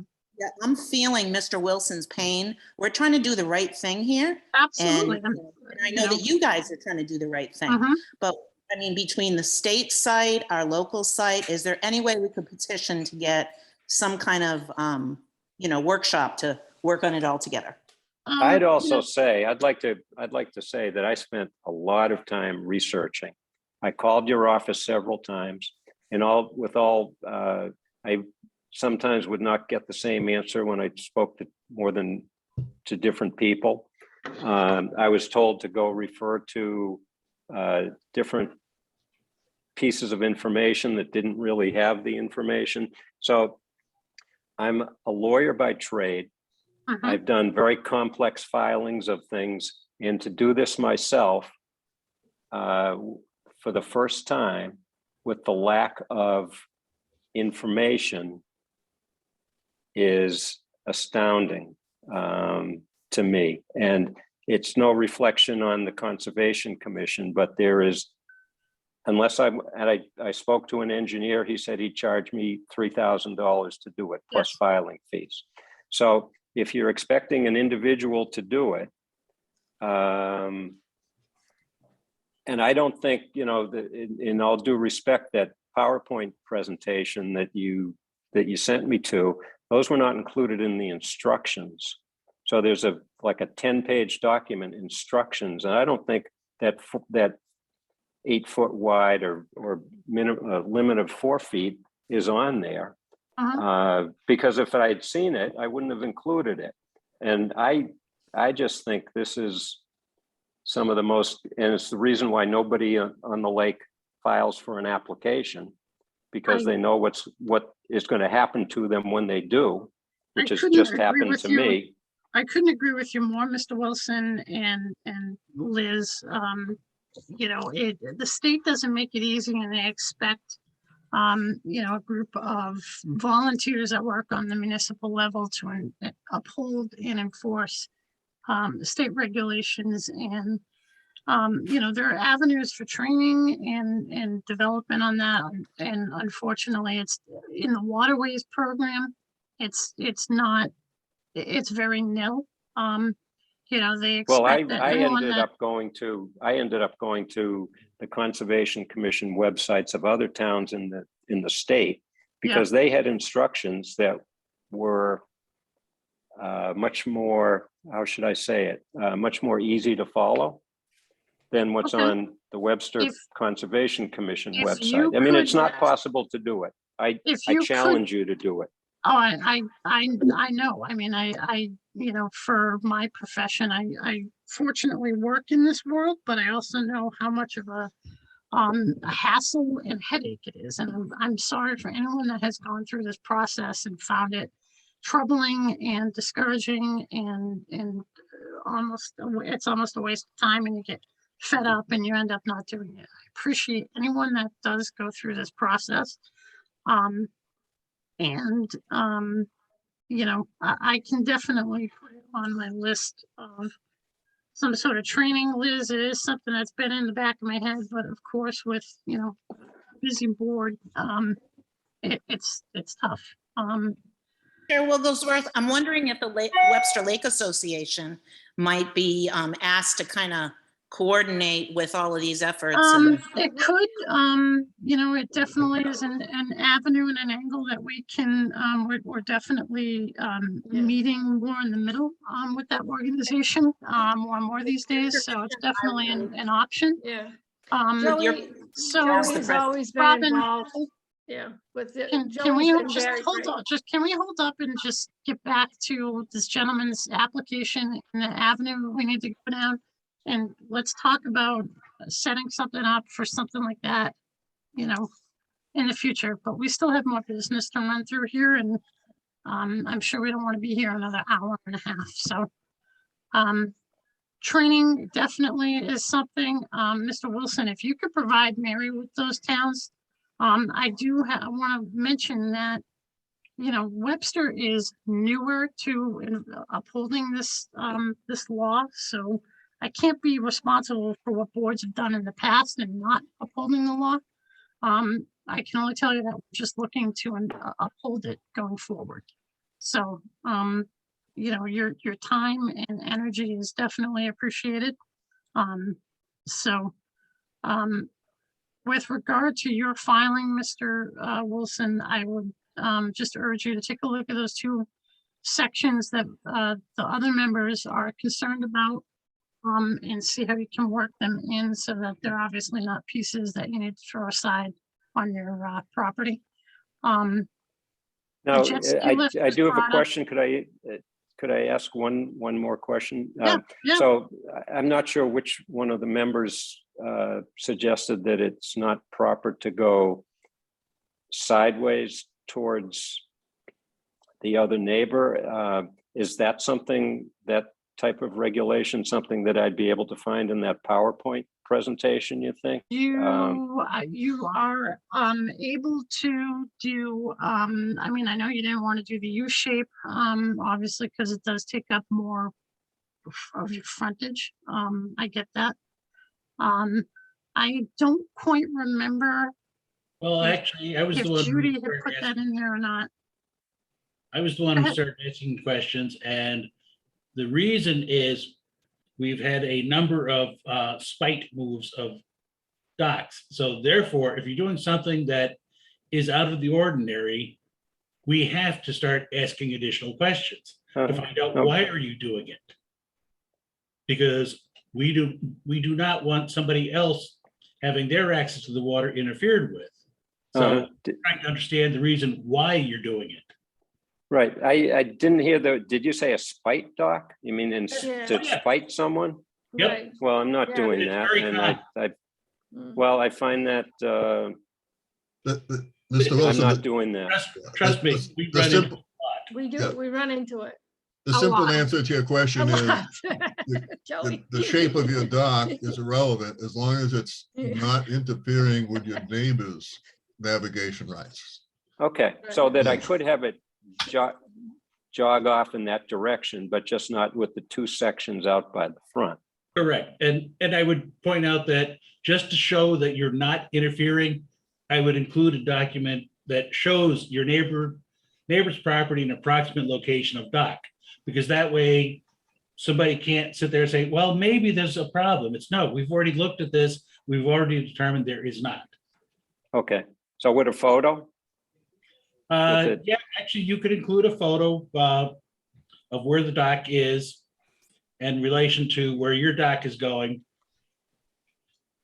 And that way you show that there is no navigational impediment. You're not, we just want to make sure we don't create another problem. I understand.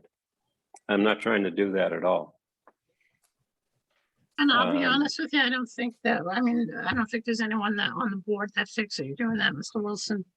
But, you know, we've seen, we've seen it all, as you can imagine, and, you know, you're on the end of trying to apply for the darn permit and try thinking about what it's like for us to have so many folks come before us in trying to uphold this law. It's you know, I mean, it's got its good points, but it also, you know, with every law, it's got the downside of it. So, all right. So with that, commissioners, with this particular mapping, he obviously needs to look at configuration, and including your jet ski lift in there as well as part of the square footage. The jet ski lift would go, I mean, actually part of the design was so that the jet ski lift would go right in that little slot where it says 28 feet. It would go up against probably that first section, facing that first section. And let me Uh, guess, that's for safe harboring of your jet skis, right? Well, it's to make it accessible from the water because I wouldn't be accessing it from the dock. I'd be accessing it from the water. This, Now you just got closer to your neighbors. You're supposed to be no, 25. I wouldn't be because it's the jet ski that's 28 feet. It's going to be 12, 14 feet from the edge of that dock. It's not going to be near my neighbor at all. You're going to be closer than 25 feet to your neighbor, aren't you? If you're 28 feet now and you add something about the length of a jet ski, that puts you closer. Well, that may be. Michelle, I'd point out that the jet ski and lift is probably less than 10 feet. It's probably going to be closer to 8 feet, so it should tuck in just about perfectly with that notch. That's what I was assuming it would. Past the And edge it of the dock. makes you on land where it's going to be, because you're going to access it from shore. It makes you closer than 25 feet to your neighbor. No, I'm not going to access it from the shore. There's going to be a ladder down from that dock. I'm going to walk into the water. That's with.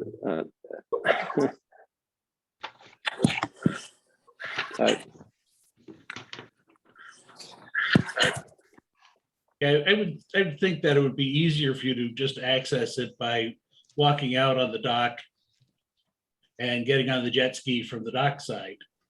And then you don't have any shore, you're not touching the shore, therefore that square footage doesn't count. Does not count on shore frontage, and there are limitations on that too. That falls under a whole different section. You don't want to go there. Mhm. Yeah. All right. And we don't want to go. So, Mr. Wilson, you're before us. So that in itself, I have to thank you for. If you can at least begin by making those modifications to this map, supplying us maybe a couple of photos so that we can get an idea of what the layout is there, as far as how close your neighbor is on both sides. And Mary, let's look at the other map and see if there's anything with I think the cross sectional was fine. The only thing is if obviously if you end up adding to it, it's going to change that dimension from 40 to whatever it ends up being. Folks, commissioners, anything on the cross sectional for Mr. Wilson? No, I've got no problem with it. Okay. All right, so we're obviously 91 is an evolving thing for our board and our town, and anyone that takes a stab at it, I have to commend you. It can only get better by obviously doing education and some training. So I thank you on that. So Mr. Wilson, why don't we move to put this back on the agenda for discussion item for the 20th, if that's okay with you? Okay, I'm not sure I'm going to be able to get everything that you want by then, because I've got to completely rethink my dock. What we could do is just. And I would, if you call our office, I would urge you to call and talk to Mary, because I'm not sure if the staff that works the desk and answers the phone when Mary is not in the office, I don't know if they're totally up to speed with what we're looking for. So if you've With all due contacted the respect, they're not. office, if you've contacted the office, I would definitely urge you to talk to Mary, because Mary sits in with us, and she's our agent, so she knows what we're looking for. We'll work to get anyone answering the phones up to speed. Okay. Suggest we just put this down on the agenda for the 20th. And Yeah, if for the Mr. 20th, Wilson, if if Mr. you're- Wilson needs more time, he can just let us know at that. Absolutely. Okay. Yeah, we can Thank you. keep moving this out. Yeah, You're you're not pegged to the 20th. I know that's right before the holiday, so if you're gonna be out of town or whatnot, just let Mary know. We'll pop you in. I was gonna So- suggest, we just, let Mr. Wilson call us up when he is ready and we can get him on the next meeting right after that. We can do That's that probably too. the better way to do it. Yeah. All right. Thank you, folks. Mr. Wilson, thank you. Thank you. And, we look forward to talking to you. All right. So 67 Colonial, folks, we have, obviously as a team, and a board, we've moved forward with, an enforcement, letter, and we need to formalize what we would like enforcement order. If you remember, this is the property that has an enormous, taken a naturalized embankment and completely put in sort of a fortress, if you will. It's obviously it's all hardscape, and we need to formalize what we're looking for in that so we can send that person down the right road and take our stance as to working with that resident. Mary has put together this letter for us. Thank you, Mary. Hey, Mary, could you put up the picture of the property, just so at least I can refresh my memory? I don't think you were there that day, Fred. I don't know if you were there. Imagine the Great Wall of China. Yeah, I think I've been out there, but I just want to see whether I've been there. Yeah, you have. Give me a minute here to unearth the stuff. The house is sort of I don't know, like kind of a pink with sort of a red roof and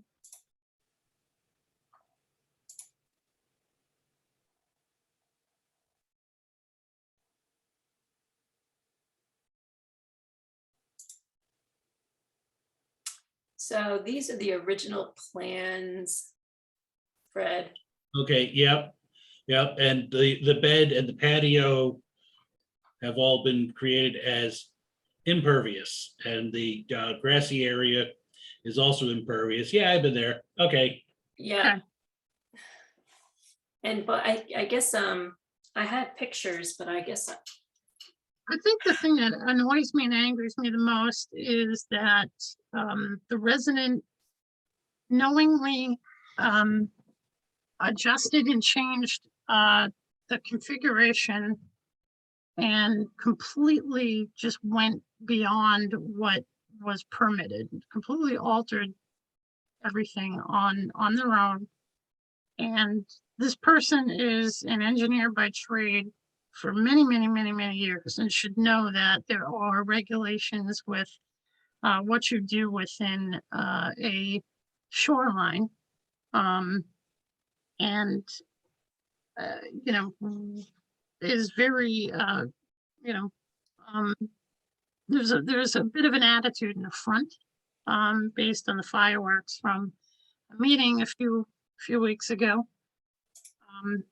yeah. And Joey, I don't know if anyone took the time to look through all the conditions he actually violated. It's just a ton. Like if any change is made to the plans, contact the commission, and all these Yep. things are written out there. None of this stuff was done. All these. This is an example of someone that got the conditions and signed for it, and the moment they got into the car, just whipped it in the back seat. And a lot of folks do that, and this is a great way to find yourself in a lot of trouble. I had recommended, because of course, this resident had asked me point blank, well, what would you like me to do about this now? And, I think first and foremost, they need to work on getting an environmental consultant. We obviously have a list of 4. And contact one of these consultants, and they need to let the consultant know that there was a violation done and they're under an enforcement order. And the wetland consultant needs to come in and assess what has been done under the regs. Significant bank alteration has happened, and if you alter more than 10% of a natural bank, you need to you need to compensate for that. It's right in the regulations. So, I would like to know what kind of compensation is going to be done. And, there are, from what I understand from Mary, there are certain, I don't know who, but there are commissioners that feel that this is, well, it just completely flew in the front of the commission, its authority, its power. And some of this wall should come down. It is not out of our element to ask for something like that. I did consult one of my colleagues at Department of Environmental Protection and said that we are within our right to ask for compensation in that way. I think that is a little bit that's actually asking for quite a lot, but that's just me. I would rather see not so any more damage done to the adjacent resource area because it's already been pecked around with way too much beyond what naturally it should be. And we should have an environmental professional go in there and assess it and say, all right, this is what we're going to do to modify what's already there. Yeah, one of the things that I would point out is there were huge changes to the impervious calculations from what was originally designed. Yeah. And at the very minimum, I would say they're going to have to engineer out a way to provide compensatory storage Yes. for Yep. all of that hardscape that's gone in there. I mean, that's kind of the minimum that we could accept. Yes. How much wall were they supposed to put up? Wasn't even half that size, was it? Well, I think that's, I mean, certainly we need to hire a wetland scientist. I think the first thing you need to do though is have an engineer go out there, and the plans that they submitted are hand drawn, but work with them the best as possible and put together a proposed, what had been proposed and what was actually built so we can compare. And then the wetland scientist has something to work off, because we did approve something, but he didn't build that something. So the wetland scientist needs to know the difference, I think, and including certainly the impervious calculations and all this other stuff. And the fact that he was supposed to have 5 feet of native soil between the wall and the water, and that never, the wall is built right on the water, I think. Yeah. That's, So- there's a whole bunch of things there that were completely So that wrong. would require him to file a chapter 91 for that. Yeah, it is a violation of 91 too. Yeah. So, and even, I mean, even to alter bank, you're getting into 91. But he completely took out the BVW. Yeah, No. so how can we not want the wall, part of the wall coming down and restoration?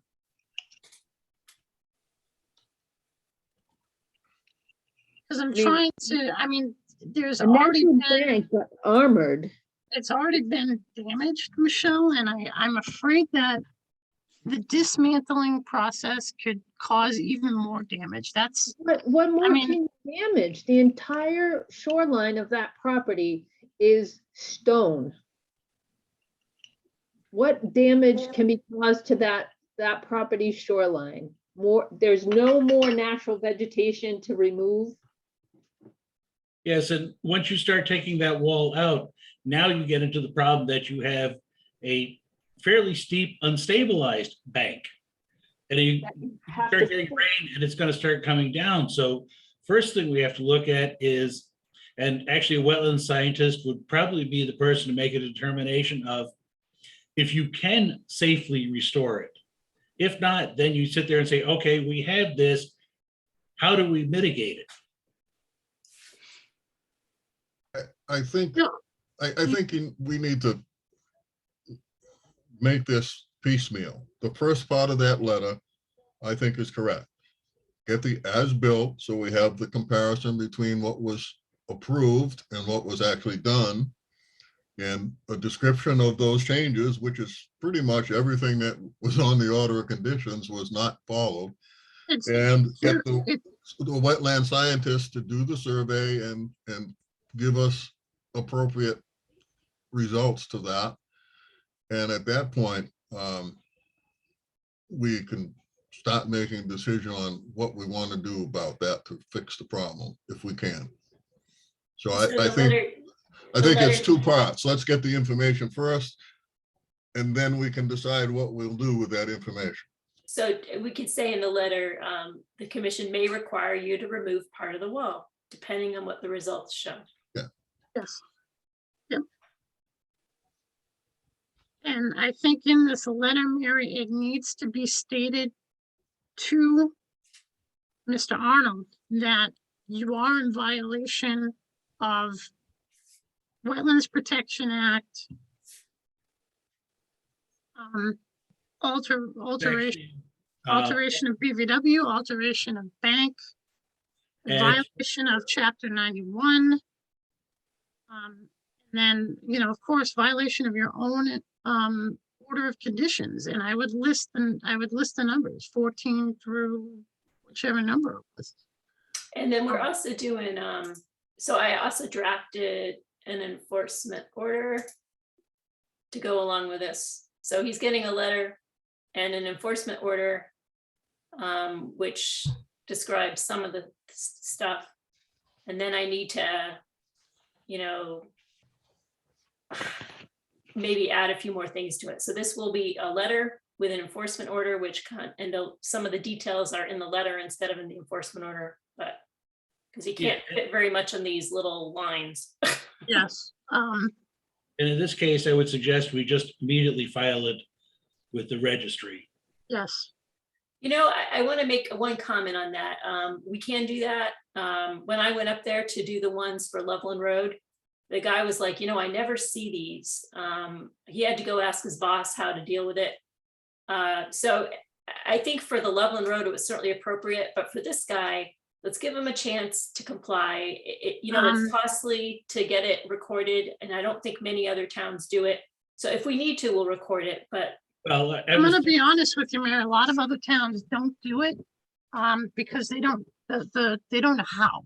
And Okay. they don't know that that is within their purview. That is what in my professional work, that's what I find, that a lot of commissions, and they're not literate when it comes to understanding the legal mechanisms and what's in your toolbox as to how to implement these laws. So So we may have to come up with a fee to go along with it, because it's $100 Yes. a pop every time you get something recorded.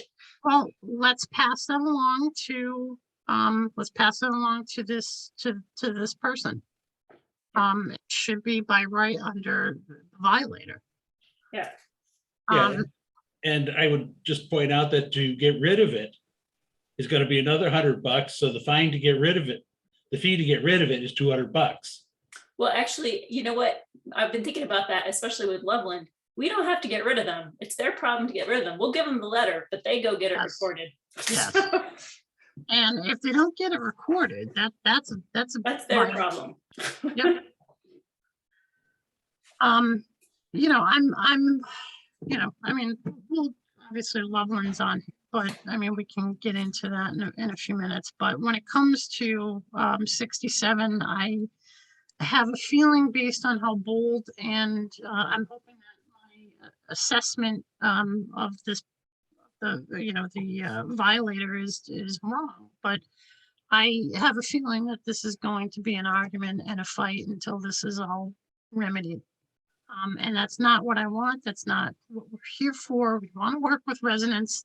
But when you tell me at a site visit in an open meeting, such as this, that you knowingly knew what you did was wrong and you still did it, that's not okay. So, so Mary, in this discussion, you're looking to get out of the board, obviously, you know, what obviously we're looking for. And I think that the proper start to this whole sequence is that this violator needs to hire, you know, definitely a wetland scientist so that they know what has been, you know, what's been, you know, altered and how to remediate it. And then also, you know, it wouldn't be out of the scope to have, and I mean, obviously this person as an engineer, would have, the, equipment to have an engineer look at this too, but I would want, you know, it can't be someone that's one-sided. That's why we have the listing of 4 alternate parties. So I would maybe send along with this letter, you know, the 4 organizations and names that have done work with us for other projects, as well as, you know, that they know how the town, how the board works, and it would be a good fit. They're independent. They're not one-sided. Oh, That's Mary, important. item 3, change it to you must hire an independent wetland scientist. Just in case he has a wetland scientist working for his company. Well, that's why I said we should have him. You know, we've got the 4 names that we provided Webster Lake Association with. You know, there's Brandon on there. There's Dave Cowell with Hancock Associates. There's BSC in Worcester, and Stantec, which is out of their office. They have a few offices, but their main office is out of North. Well, yeah, but I'm just thinking that, you know, if we don't say independent, you can say, well, I just ignored that list and I grabbed somebody. Well, whoever he grabs, he needs to notify us if we need to do some sort of a validation check on them. We have that right and authority. So, Why put ourselves in a position of having to do that? oh, I know. Paid up front, that it has to be someone independent and be done with it. Yeah, it's only a couple types on a keyboard. So it sounds like we like pretty much 1, 2, 3. And then we'll say, you know, present to the commission results. The commission may at this time ask for part of the wall to be removed or other mitigation measures to be implemented. So. Yeah, Yeah. I would like the professionals, be it an engineer, but more so a wetland scientist, because this is a wetlands violation, to tell us how has this impacted? What are you going to do about compensatory flood storage, impact to habitat? How are you enhancing this area for habitat? You know, and have the scientists figure that all out and bring that to us. That's the start. Then we can work with a professional on, okay, the top wall comes down or the lower wall comes down, or we're going to take all the pea stone out of there and put in soil and plantings, and, you know, but there needs to be modifications made there. Yeah, the Could be compensatory significant. storage is going to be the hard one for him to do with that wall there. Yeah. Because he had a couple of feet and there wasn't much of a slope. So if you take up extra foot for the floodplain, that's at least 100 feet long by a foot. So you've got several hundred cubic feet of water that you need to generate as compensatory storage. Yep. And I don't see how he's going to pull that one off with that wall where it is. I don't either, but there still needs to be a 91 filing for the wall. And he doesn't have a 91 for his dock, so there's 91s right there. That's another violation. And it would probably be a good thing to mention in in the enforcement order that 91 permit for wall work and a 91 license for your dock are violations. All right, anything else on this atrocity? And so maybe we should vote to approve an enforcement order on this, and Yes. I'll send the letter out. I think I understand what you guys want.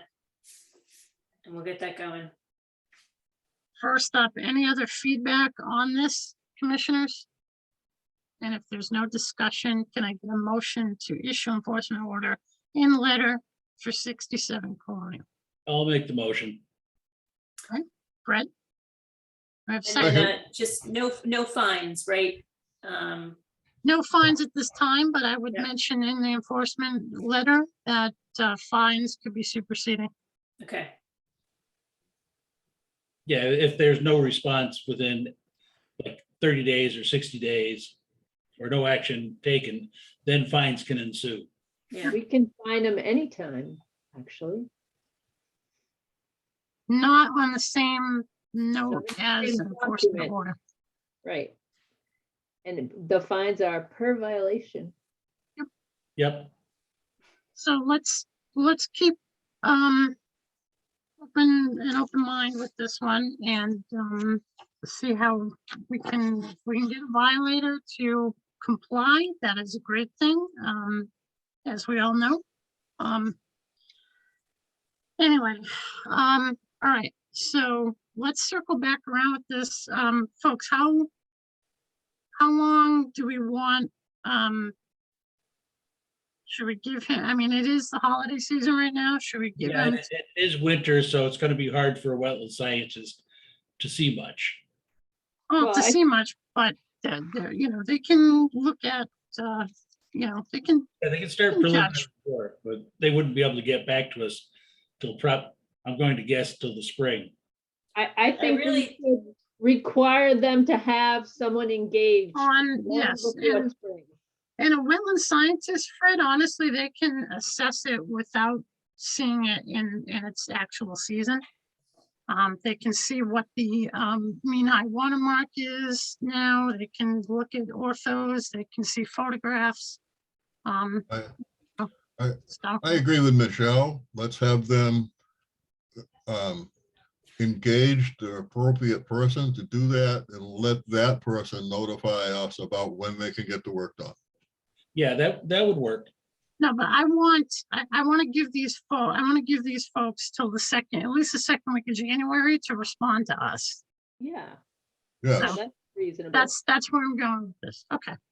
So Fred, you had the first, Tracy.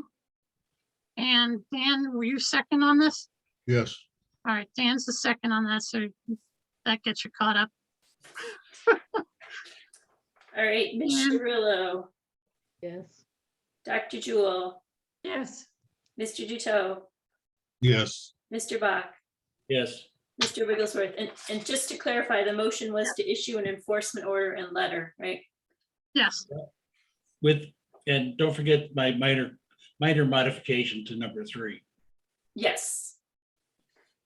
We've had an attorney on tonight, so I want to be very correct with the language. thank you, Fred.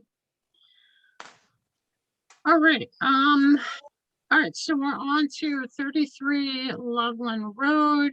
We've had quite a bit of activity. Mary, do you want to, I'm gonna let Mary go through and get us caught up as to where we're at with, I guess, let's call it phase 1 and phase 2. Phase 1 is shed and its saga. Phase 2 is the alteration and the RDA and the enforcement order on that. So let's look at the shed, which has been the center of contention for quite a while. All right, let me just share my screen. All right, so this was today. Nice foundation, all gone. Canoe's gone. Bye-bye. Wow. Yeah. Shocking. So I asked on, they had I had them file an administrative approval to remove it. So part of that was to seed the area under the shed, but now that has not been done yet, but I don't think that You would. asked- Did you ask them today, Mary, about that? It's on their, yes, they knew about it. It's on their administrative approval to do that. So Okay. that's not part of that wouldn't be part of the enforcement. You could still lift the enforcement order, but they need to Okay. follow up on that. Are those Alright, just so- blocks? Those are, yeah, it's like foundation pieces and we could ask them to remove that. It's like a few blocks and stuff. Okay. So, all right. Shed has been removed. That was enforcement order number 1, longstanding enforcement order. So with that, we would like to see reseed. I would like to see straw put down and the cinder blocks gone. Anyone else? Is everyone in agreement on that one? I agree. I agree. I do too. Yeah. All right, so general consensus, and that will help with enforcement order number 1, that will satisfy it. It's done. All right. Mr. Wigglesworth? Yeah, Development that I think that needs to be part of this conversation is I am slated to become the new owner of that property. Okay. And part of the issue of having a sale is to get the borders off of the deed so that the deed can clear. So if you all can discuss that this evening, that would be really helpful. okay, thank you. So that is another update, folks. The property is in pending. So we need to look at these 2 enforcement orders. And do considerations on them. So what I would probably loop this reseed, straw, the cinder blocks, all of that can really, we can't add to an RDA. But under the RDA, we wanted erosion. We wanted to make sure that the site is stable and cleared of all sorts of crap. So this could be the cinder blocks I would consider as garbage that has been placed there. They need to be taken out. So that could just be, I mean, just a very minor item there. And Joey, we couldn't can that fall work. under the administrative approval to remove the shed, is to remove that stuff? Yeah, I mean, that should be under that administrative approval, because if you're taking away, you want to make sure that what's left is stabilized, and I wouldn't consider that stabilized, unfortunately. And that in itself is considered an alteration under the regs, so. So I would just, you know, in order for us to close out these things, it's one of those kind of catch-22s. All right, you did this, but we really need you to consider the holistic piece here, and that is making sure that you've got that all taken care of.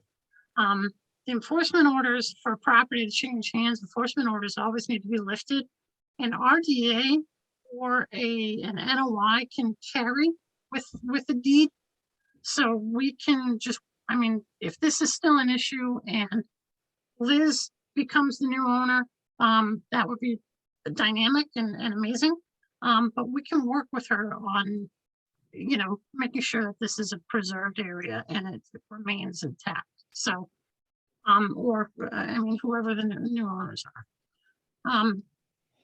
So that's enforcement order number 1, which was the shed. So we're really essentially satisfied on the shed.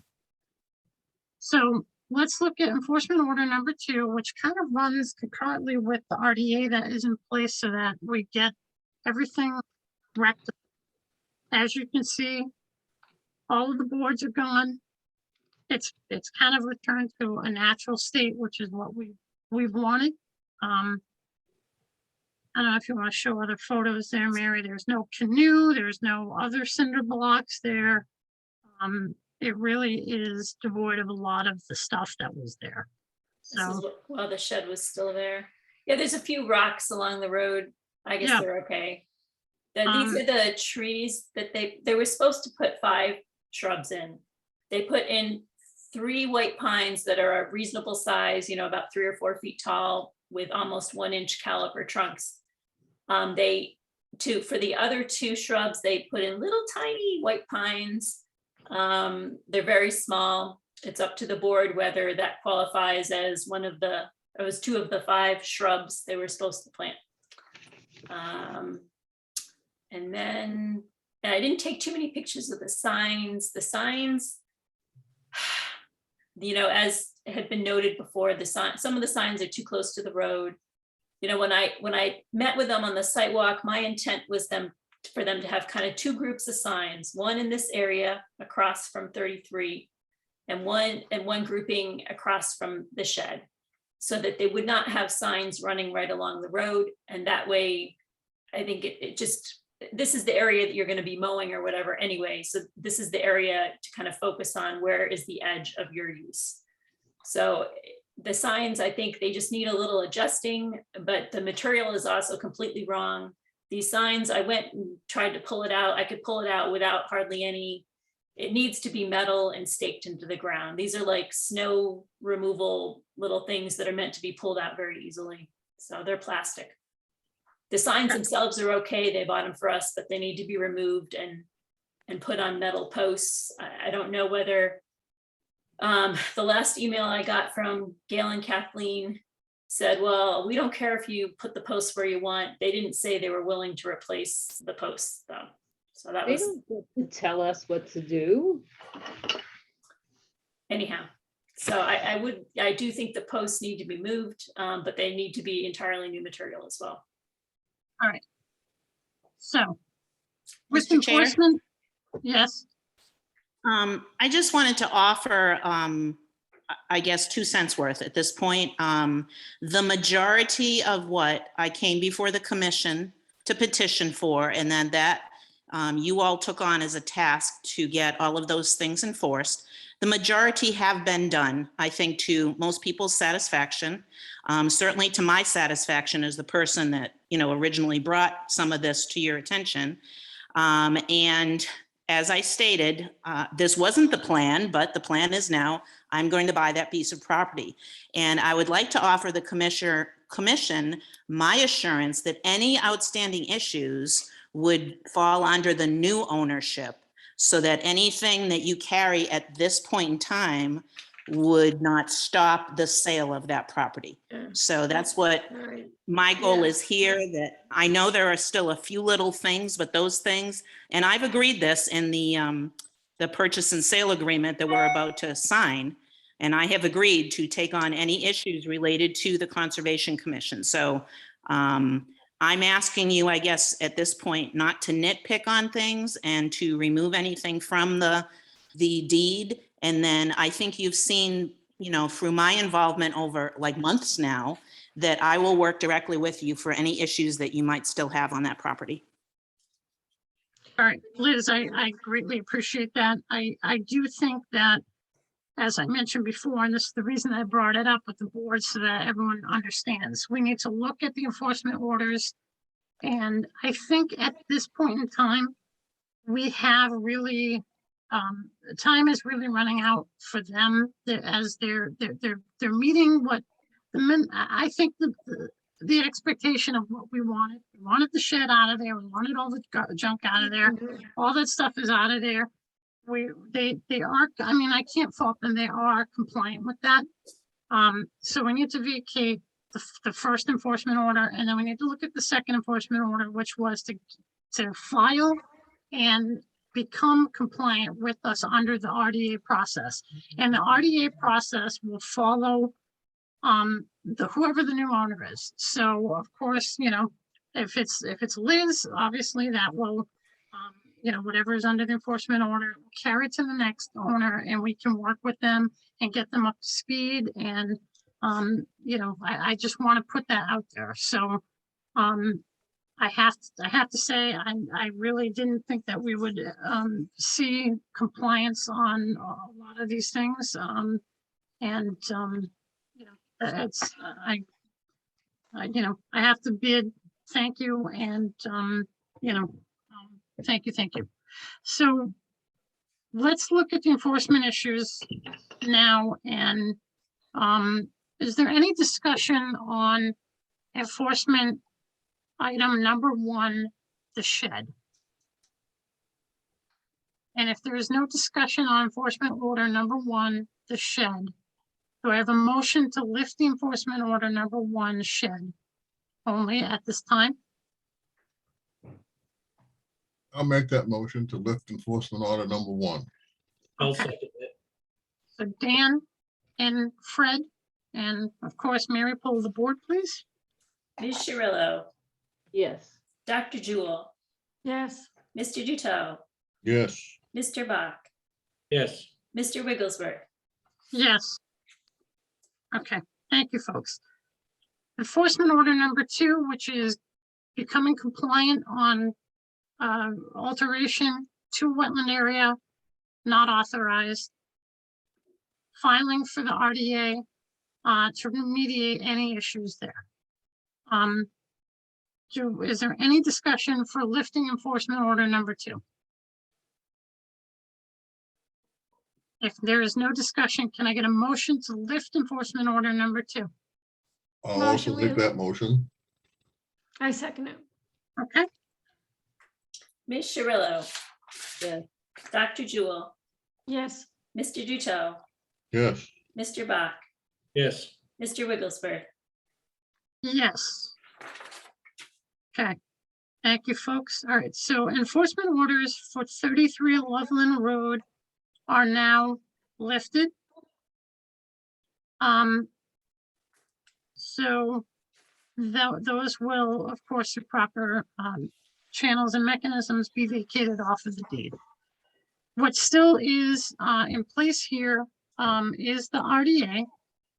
And with the RDA still in place, we can, Mary already knows that we're just looking to have the cinder blocks removed, maybe just a little bit of raking there, put some seed down, put some straw over that, call it a day. And then the second piece there, which is already on the RDA, is proper attachment to post for the signs and placement of signs. So Mary, you're gonna reach out to them on these minor items? quick question on that. RDA, was the fee paid?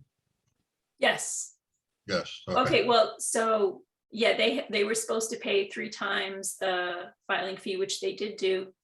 And then we had issued fines for the shed, but I think those fines would now be void now that the shed is gone. Okay. Maybe we want to just make a motion on that too, that the fines that we issued no longer. I think you might want to clear that up. We should say how property is changing hands, Yeah. and then, of course, any further violations, we can work with the owner, and just like anyone else, if we can't get compliance with the future owner, we can talk with them. We're of course a very workable board, and we want to make sure people are compliant. So with that, do we have a motion to lift fines? I'll make the motion to lift those fines. I second. All right, and that was $600 of fines for the And with minute. the first, and Robin with the second, Tracy? Ms. Cirillo, Yes. Dr. Jewel, Yes, Mr. Duto, Yes, Mr. Bach, yes, Mr. Wigglesworth. Yes.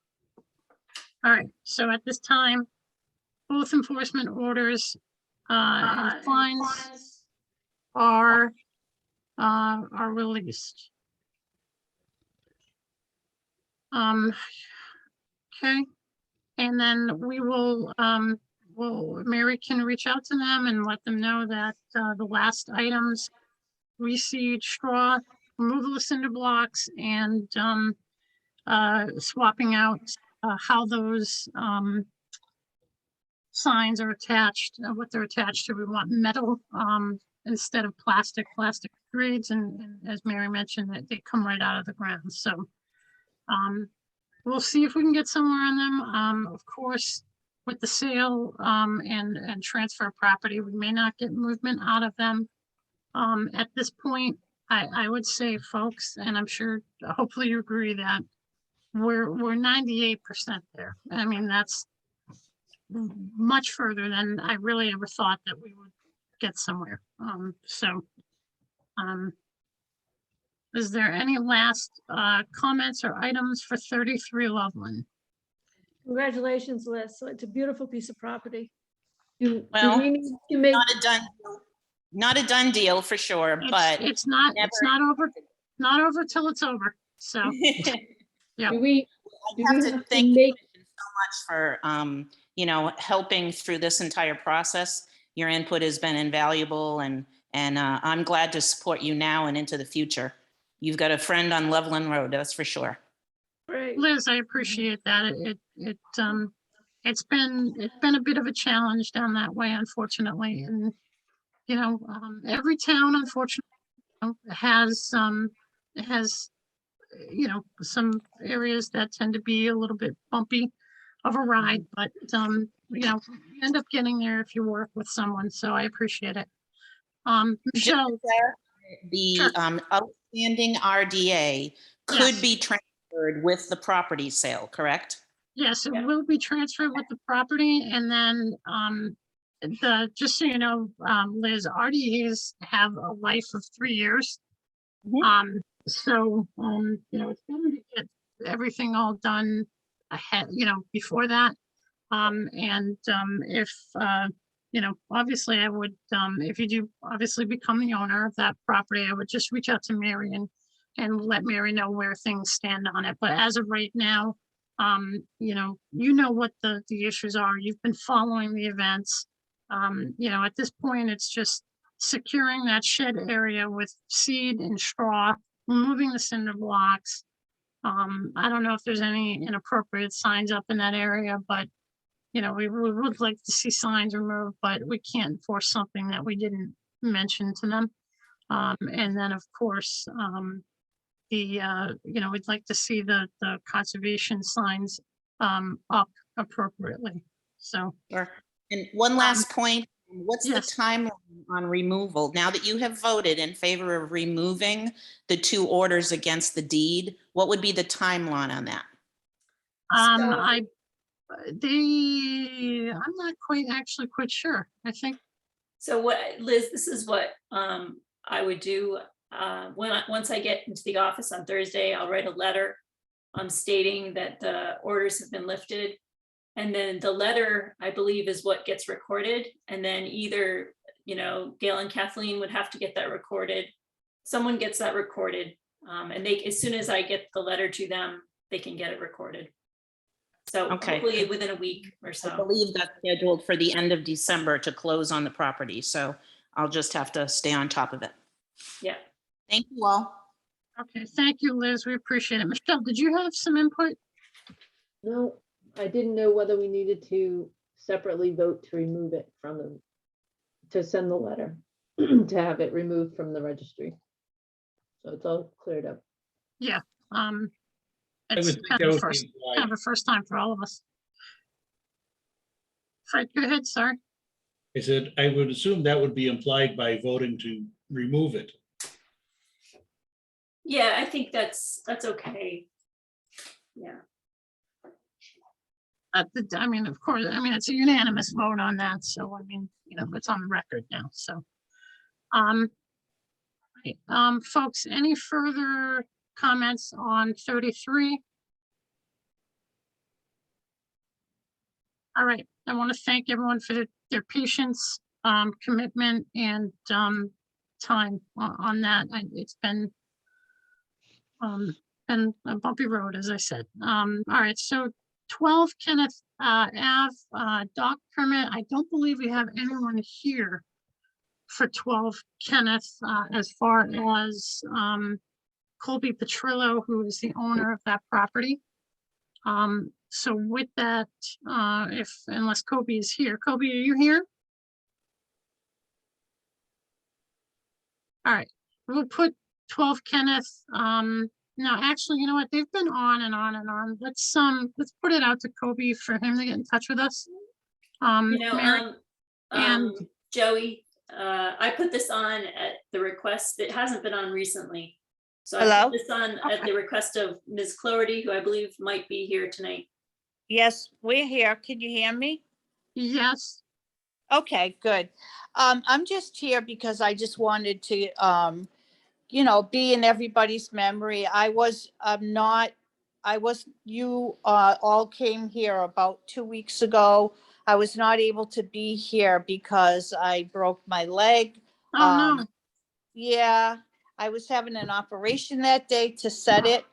My husband was there at the meeting, and I just wanted to, reiterate the fact that we're still in the same position.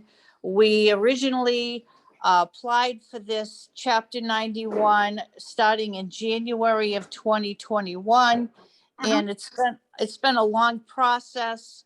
And I just wanted to, keep everyone in mind that we're still fighting the good fight and trying to alleviate the situation and use every kind of avenue that we have at our disposal to try to alleviate it. I mean, we've applied for every permit, with the state, trying to be, with the Conservation Commission, and we're still having the fight of having our next door neighbor trying to, move his dock over into that touches us. So now we only have half of a dock that's to our use this past summer and the summer before that. And I just wanted to, put it out there that we're still trying to work with the commission and the state to try to get this resolved so that we can both, have a dock that we can both use instead of the dock, half of our dock. It seems like I tell my husband, it's kind of like if somebody parked in half of our driveway for a year and there's nothing that we can do about it except to keep reapplying and try to resolve the situation, it gets very frustrating. So I was just on tonight trying to keep people in, keep our dock in everybody's mind, trying to resolve the situation, and his wall that's in the water, that nothing, we're still trying to relieve that too. And it's just an ongoing process. So. okay. Thank you, Mrs. Clarity. It is and has been on our radar. What I think, and this is to the board at this time. We have tried, and Mary can tell you, I have weekly calls with Mary, and it has been on my radar, for quite some time. And I think we have sent, emails, we've sent letters, asking for Kobe to come before us and present his dock permit, and it has consistently fallen on deaf ears. And we kind of get sort of a, we're gonna come, it's my lawyer can't make it, I can't make it. So at this point, I think it's pertinent that we send a letter to Colby and his lawyer, requesting an update as to dock permit. And I would give them 30 days to get on our agenda with a dock permit for us to review and comment on, for him to get his dock permit. And I would mention in that letter, Mary, that if we don't see by the spring season, 91, and his dock goes in the water, we'll enforce it to be out. It is an enforceable item. And we also want to see the current plan for his wall, because there is question from an environmental professional I have observed A lot of alteration in a bank area without a formal permit. So on both ends for a permit and for a licensed dock, he is really in a violation area, and we want to work with him rather than go in with guns blazing. Yeah, I appreciate that. I just wanted to say, I appreciate the fact that your support and, you know, I feel like he keeps putting people off and now it's time to like do something about it. Okay, is the board in agreement with that on sending an official letter to Absolutely. both Kenneth Ave and its parties that we need to see you? Absolutely. I Okay. don't understand how he could put a U wharf there, because it, you know. I agree, Joey. Yeah. And Joey? for those who are at the site visit with the state, is there anything to report on that? No, they told us they were gonna follow up with anything official and request further information from you. But the visit with the state was really, the point of the visit was to discuss the fact that it shouldn't have been an RDA and should have been an NOI. It had nothing to do with the dock. Oh, you mean we should have had Design. Clarity file an NOI just for his dock? Yes, Mr. Petrillo's complaint was that we allowed an RDA to go through for a dock and not an NOI with conditions. Why And would that- we do an NOI on the process when it's right in the regs? It says So- an RDA. Joey, according to Mr. Petrillo's attorney, he's Yeah. never seen a dock permit go under an RDA. And this is the first one that's ever been that way. And he believed Really? that there was a requirement for very detailed conditions that we let drop. Well, that's interesting because I've never seen in an NOI or filing from his lawyer, for Right. that matter, come through our office. I agree with you 100%. So where is he filing? He didn't say one word that night that he was here, Henry. No, and honestly, when we were on site, any place the group was standing and conversating, he was standing apart. He had no interest in conversation, discussion, or any kind of negotiation to come up with a good system for those docks. But the complaint has nothing to do with the actual design of the dock and is not in Chapter 91 department. So It's you- an RDA complaint. So his lawyer pulled a state employee to a field site and didn't really discuss the, That is correct. That's my impression. Dan, Karen, feel free to add. I was there. It was a little bit surreal. Good way to put it. okay. Well, he should put his focus on getting his client up and running on Chapter 91.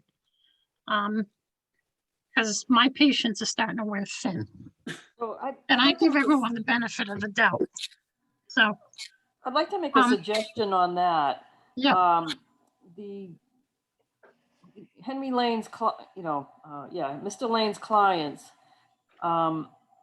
it looks like, they're not doing the work according to what was, shown on a sketch.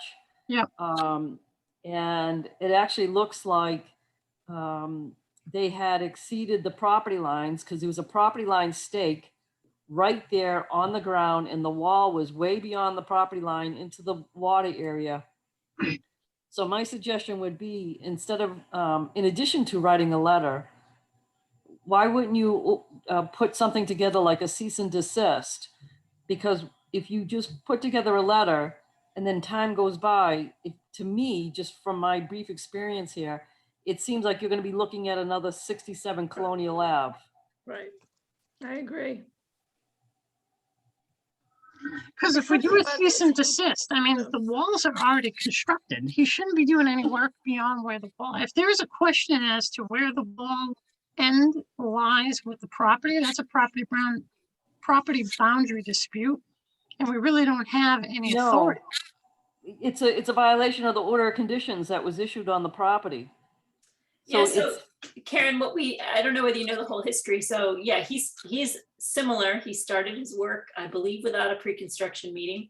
I caught him though, but unfortunately he had already gotten like the first wall done or something. And so and the wall is, of course, not exactly according to plan.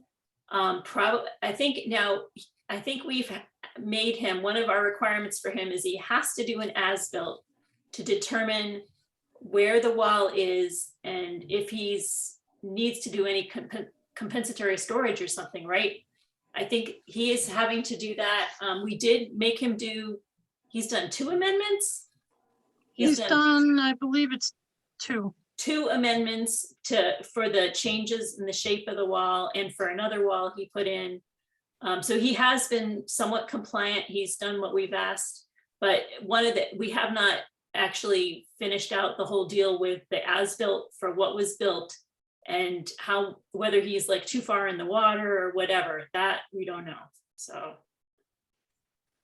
I think, if you don't mind me expressing my opinion at this point in time, I think that's the problem with accepting sketches for NOIs. Like I did look at one of his amendments and I didn't even know what the heck I was looking at because it was like a bunch of big fat dashes. I didn't know what those were, and apparently those were the walls. And like there was no elevations, there was no grading, there was no cross sections, there was no materials. Like, to accept that as a NOI, I think is severely deficient on our behalf, because then people take advantage of all the unknowns that you didn't make them detail. And I think that's, in particular, well, Colonial Road did that, with the sketch, but they did above and beyond and very egregious. This property looks like you said, they did an amendment, but unfortunately the amendment that I saw on file was a bunch of fat dots across a line across the property. That's unacceptable conditions, in my opinion, for a commission to accept on something significant as the construction of a wall, the location of a wall, and the integrity of a wall. That's my opinion. I mean, I agree with you, Karen. Back when Kobe started this project, this wasn't supposed to be this great monument. If you remember, probably Fred and Michelle, if you remember right, he originally came before us and he was looking to do a step system, like just steps, leaving everything natural. And then he came before us with this plan, and we weren't thinking at the time, as the board has evolved over time, we weren't thinking in that aspect now, where it's like from the get-go, we want to make sure people are starting off on the right foot. And he did have engineered plans for his original project. He did have engineered plans for that. Oh, let me see. But this is his plans that we approved. Okay.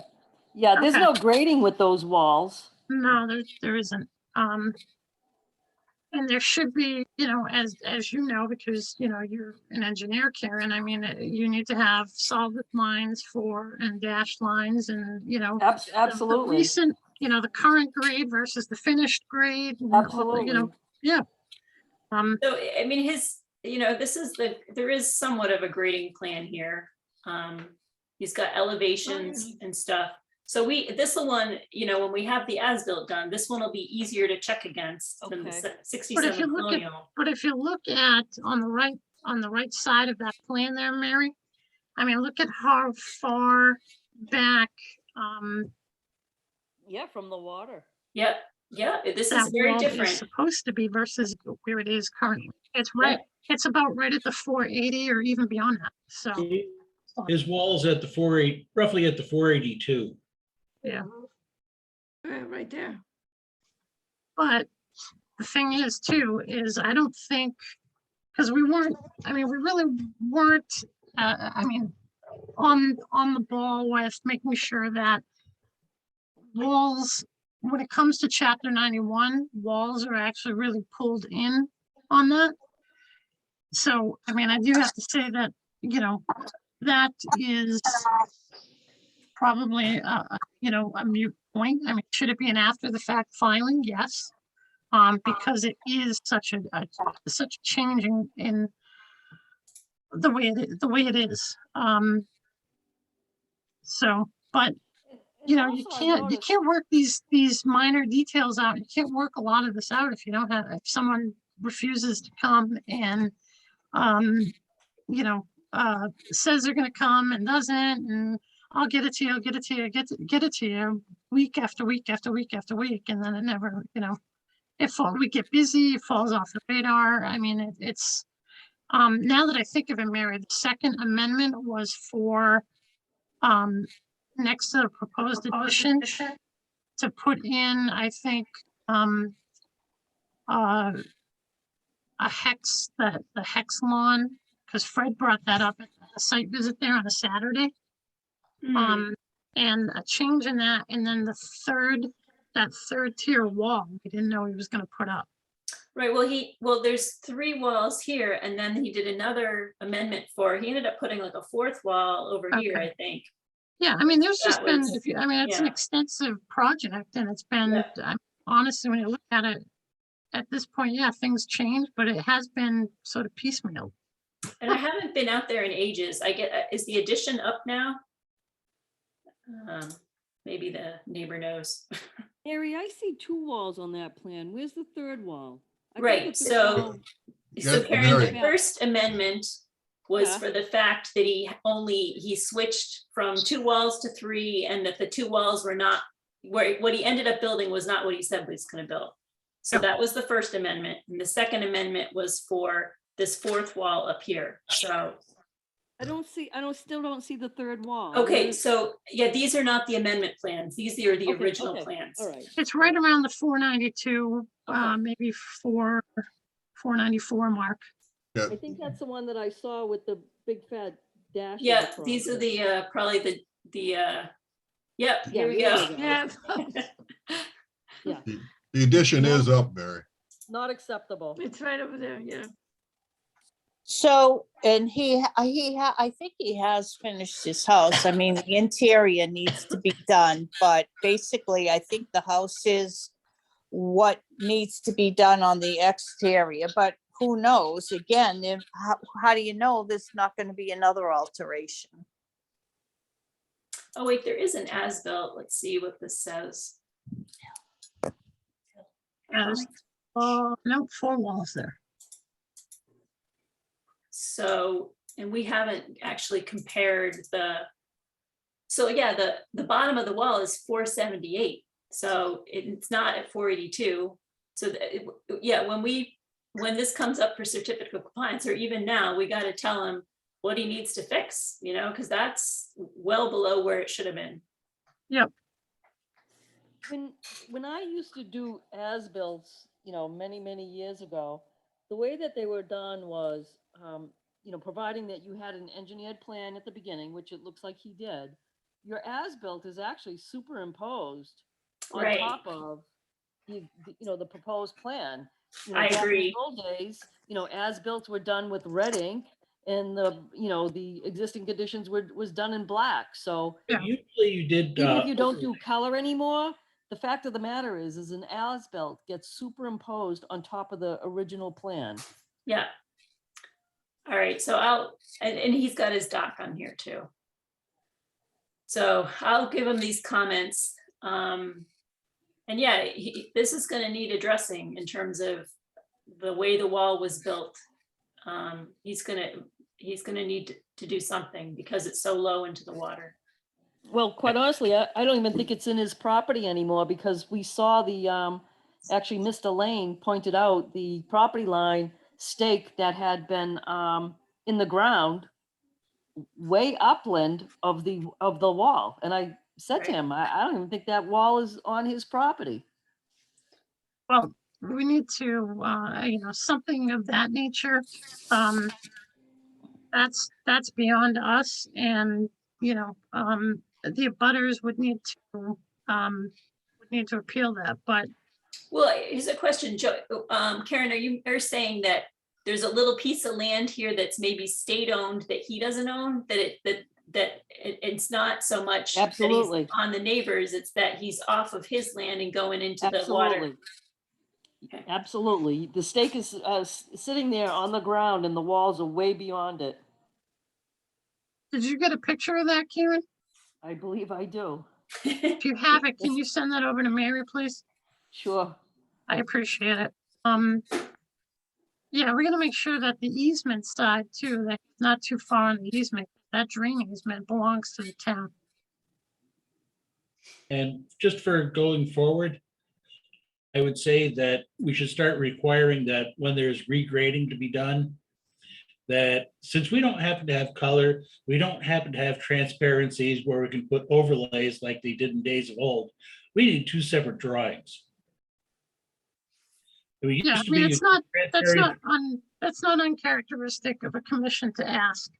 You know, that's why I mentioned it to Steve earlier. It's like, you get all these different overlays and you make, I mean, that's a busy plan. I mean, you know, for folks that look at plans consistently, like someone like Karen, or, you know, I review plans often. I can point those things out. But I mean, for some of the, you know, the rest of you, I mean, it's a bit complex to figure out, you know, you're kind of matching the symbol, and that's if the engineer put a proper, you know, this proper symbols on there. You know, this means this means that. You know, there are some engineers that use sort of a blast symbol for a tree, and then there are others that use a little rounded little, you know, it looks like a cloud. But I mean, let's, you know, the main thing here is that we don't have this kind of dock situation here. And we need to, that should be the first line of attack, and then we'll figure out the wall situation afterwards.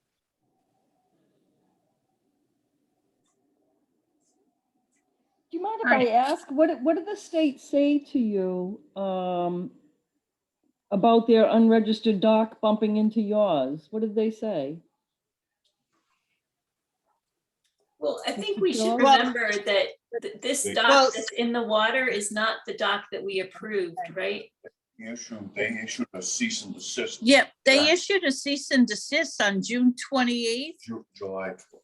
Yeah, June 28th, to give them 60 days to take their dock out of the water Okay. and take their wall down, because they didn't have permits for either one.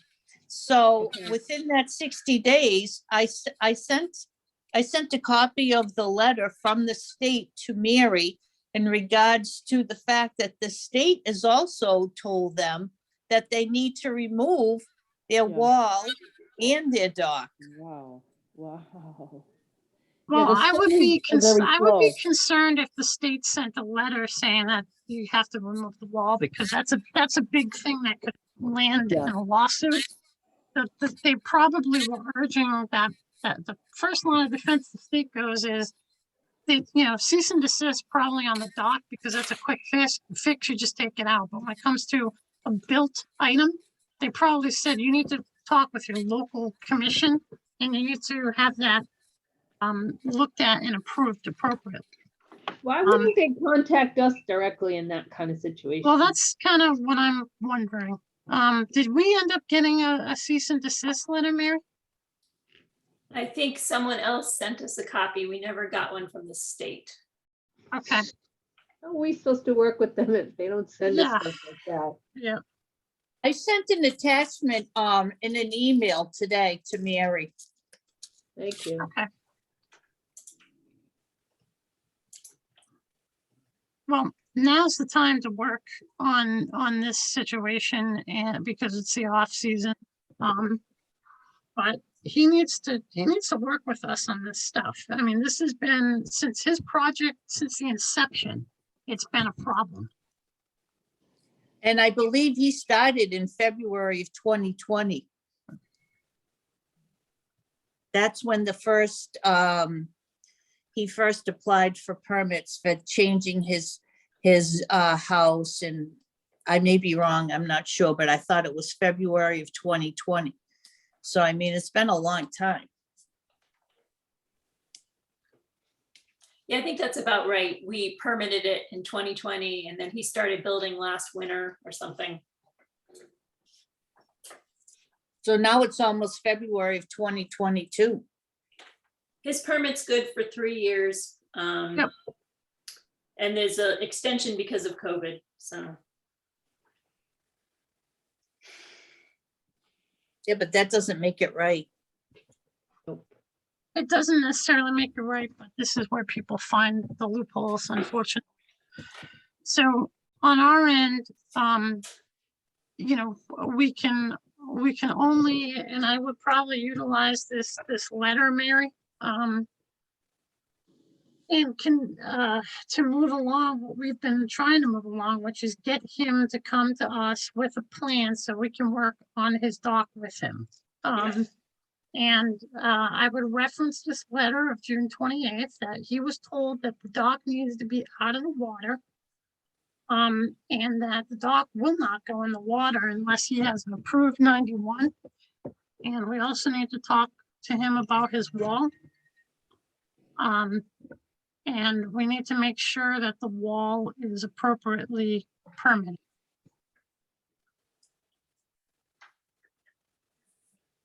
So. All right. With that, commissioners, any other items? I just want to mention that that letter that you have up, Mary, it says draft I on it. know. So I'm wondering if there is a final, if it did go out. Chrissy Hops is the writer of that letter. Mhm. And so you can contact her about that. I've also discussed that with her, and she had told me that it was hand delivered, I think like the first week of July. So, I mean, you can contact her about that. But yeah, she had told me that it was sent out certified, hand delivered to him around July 12th. All right, so that's the second week of July, and if you do 60 days from that, you're looking at the middle of October. So, I mean, he basically took the season to enjoy his dad up, and so, I mean, I could writing on the wall with that one. But we can work with him between now and the next voting season and get everything squared away. So, all right, so with that said, commissioners, any other input on 12 Kenneth Ave? Nope. All right. Thanks, Fred, Michelle. Thank you for listening to us. Thank Appreciate you, the Mrs. support. Clarity. I No hope you rest problem. up. Thank you. All right, thanks. All right, so Mary, last items. I did actually do an agent report. There's not, the only thing that's really worth looking at maybe, I mean, you guys can read it, of course, but is where I was today. I had a call, and Michelle, you'll want to pay attention to this one. Oh, I knew about that one, and I didn't make the call. Not funny. Did you read it, Michelle? I did. You Yeah, must have. so But go ahead, because I was gonna, and I said, no, I'm just not gonna.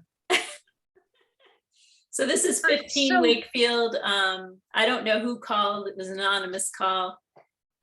This happens, I showed up. It happens to be Lakeside. They're doing the work. I guess there was a boathouse here, and I'm not sure if even the wall is new. He didn't want to talk about the wall, but this deck is certainly new, and they're doing a sidewalk. So I asked him to file an RDA right away. I gave him a stop work. That's that. I think I remember this 2 years ago.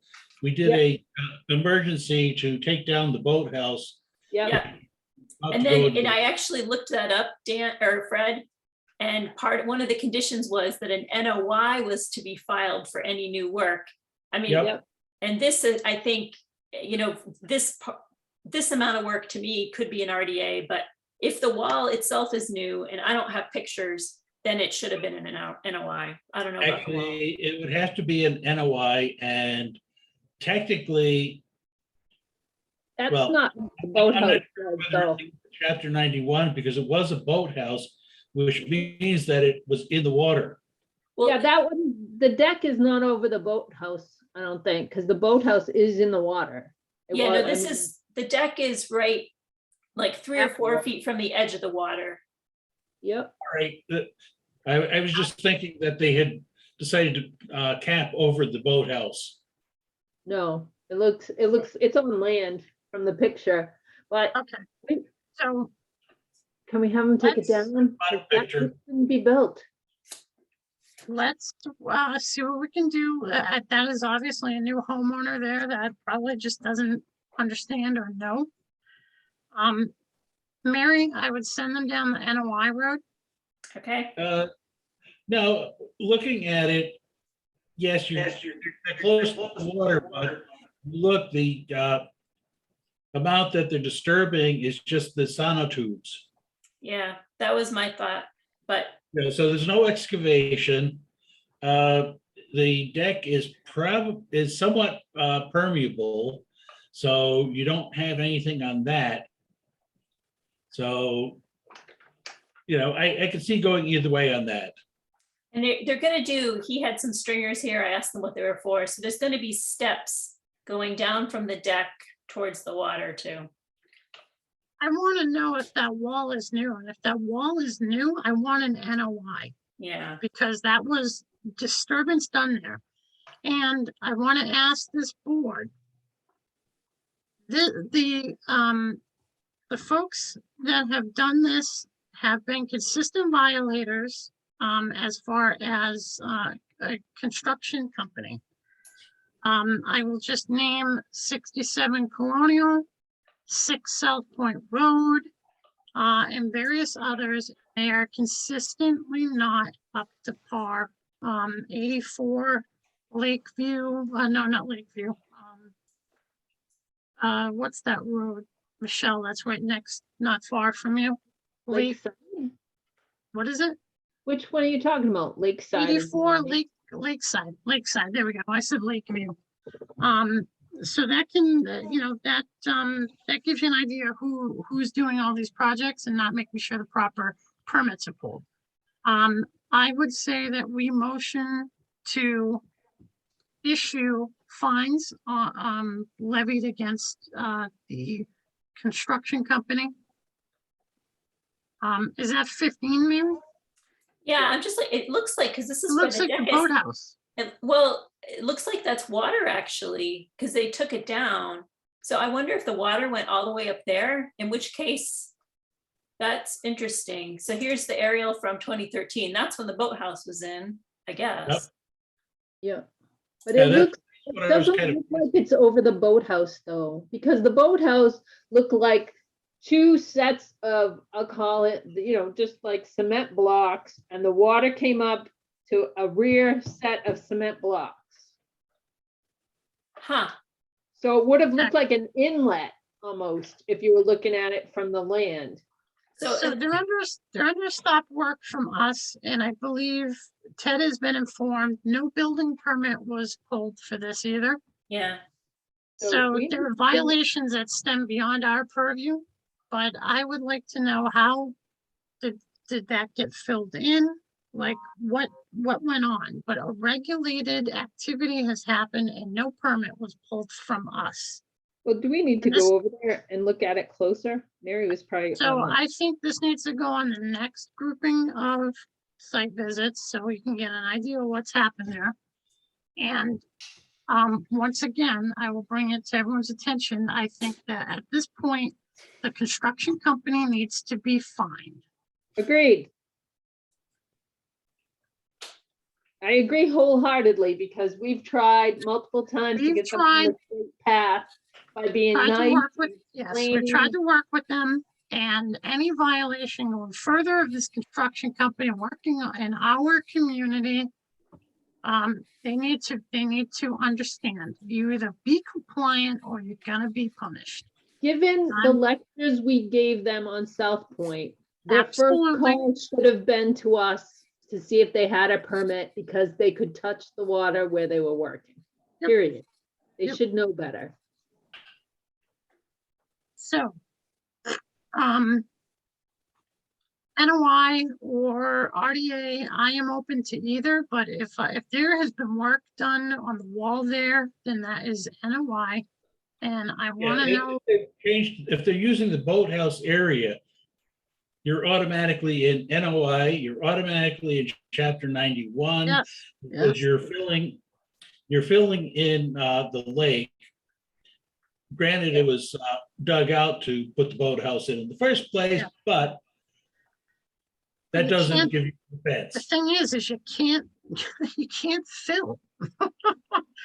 What Right. year Well, did you we, can't, then you can't fill it back in either. Yeah, what year did we actually do the boathouse? Does anybody know? I'm looking at some old pictures. to about see if- 2018, I was on the board at the time. 2018, I think. Yeah, Sounds about right. I think Rick Franis was still on the board. That was my first summer. She was so young and innocent. I know, I know. You're saying he's neither anymore? I was just no. observing. I was just observing at that point. He's totally not Now I'm young. fully in it. Yeah, because this was like on that first group of site visits I can remember from 20. So I'm gonna say Mary sometime around July Because yeah, I can find the date if you guys need me to. of 2018. I sort of remember going over there in my canoe to look at something either at 17 or 15. And This having was it the take a same, this was the picture. same year that I found the Bryozoan colony. Remember we were standing there and you could see the Actually, that was right bryozoans? there at that time. I remember. It looked And I like a, remember we gave them permission on it because the neighbor was working on the property. And since it was torn up, it made it very easy for the boathouse to be removed. Yeah. Yeah, it was one of those, yeah, it makes sense because if the neighbor redoes their lawn, then you can't get at the boathouse to take it out. yeah, and before that house at 17 was sold, he utilized the property for access. Yep. Yep. And they were cutting trees and Michelle said, they're gonna cut all those trees. You watch that the tree company is gonna clear them and they cut more than what we had asked. Yep. Yep, I remember this. It's I hate amazing. when You look at a neighborhoods property sometimes- and it's like We going just back gave in Rod time. Serling- Remember it. So, Mary, how did 17 do? Did you check their place out too? Yeah, that was actually my, I pulled into 17 and that was my reason to get around to look at this. I was like, oh, I'm so glad there's an open order on 17 because otherwise I wouldn't have been able to see it from the road. My this son satellite- came back from walking the dog and said, I just saw Mary at 15 where Lakeside is. In this satellite, you can actually see in front of the boat where the boathouse was. Yep. So we need to find out the proximity of that wall and that deck. And I We didn't need- see them working on a wall, so hopefully it's not the wall. The wall looks, I mean, the wall is not all disturbed next to the wall. So I'm thinking that it looks kind of new, but not super new. So hopefully Maybe it's, they capped it. yeah. Yeah, I'm gonna keep 17 is them- looking pretty good, I thought. I mean, he hasn't done his fence yet. He's got a little bit of grass growing. It's pretty much done. He put his shed in recently, so. But you know what? As I watched the work get done on 17, I think that we underestimated the amount of heavy equipment that would be in there doing that work. Uh-huh. And in the future, when we hear something like a wall and we're just gonna fix this bed and that bed, we really need to consider that there's tons of heavy equipment going in. Because they Right. had backhoes and 2 bobcats. I mean, more equipment than I ever imagined to put in a couple walls. Right, and this was an amendment to a notice of intent. So, Yeah. yeah, I think sometimes when we hear, oh, we're doing just a little wall work. we Right, right. underestimate Exactly what's gonna happen.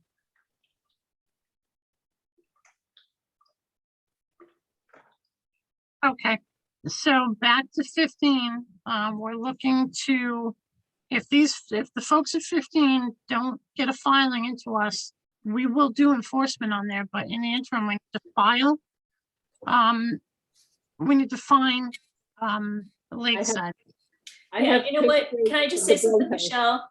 Yeah, Can you just watch them? Because he told me today, oh, I'll be down there this afternoon to the office. He wasn't. So if they keep working, you let me know. oh, I will. And I have a picture from my canoe of where the boathouse used to be. Okay, great. And the wall, so from the water, I have a picture of 15. Okay. From September 17th, 2019, so I'll send it to you.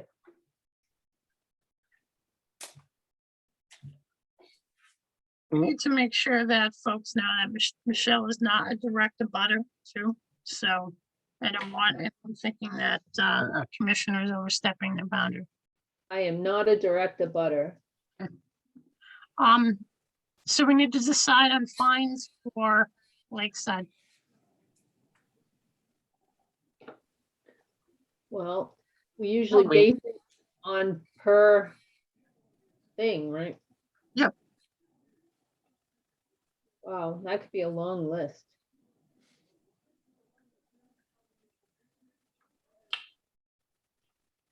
Are you thinking of are you thinking of one specific place, or are you thinking like? in No, total? I mean, just for 15. And if we find other violations in another, You know what, Pleasure. guys? This is not in our regs, but I think Ted still has it on the website and he's used this before. He has this thing on our website which says, working without a conservation permit, $800 fine. Right on the boat. And that to me, like, because they've been so flagrant in all their violations, it's just a one-time, There's- boom. there is I a would say significant, that he could use that for each offense that we come up with. But I think I would say at this point, let's start with, they're working without a permit, that's $800. And we, at this point, we can only identify a deck that is there. So that would be what, 300? So that's $1,100. Well, they're redoing the walk, but that's not a huge deal. It hasn't started yet. Well, For no, me, it's what all- I'm they- seeing is, it does look, they've recapped at least the wall. So I would, and you know, at this time, I would consider the wall, the deck, components. This walkway here, Joey, they've pulled all the bricks out. They're gonna Okay, redo alright. this walk. So disturbance has happened and 100-foot buffer zone should not have happened. So 800, 300, 300, and 300, yeah, I'm okay with that. 800 and 900.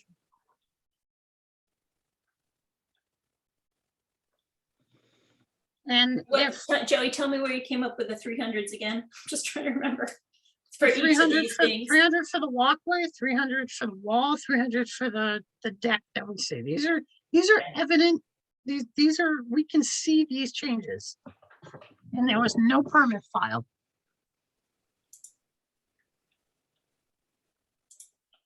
Whoops.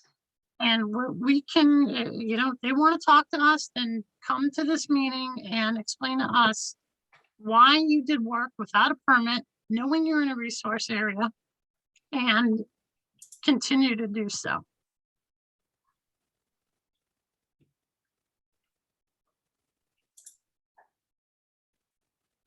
I really wish I had a picture from the water.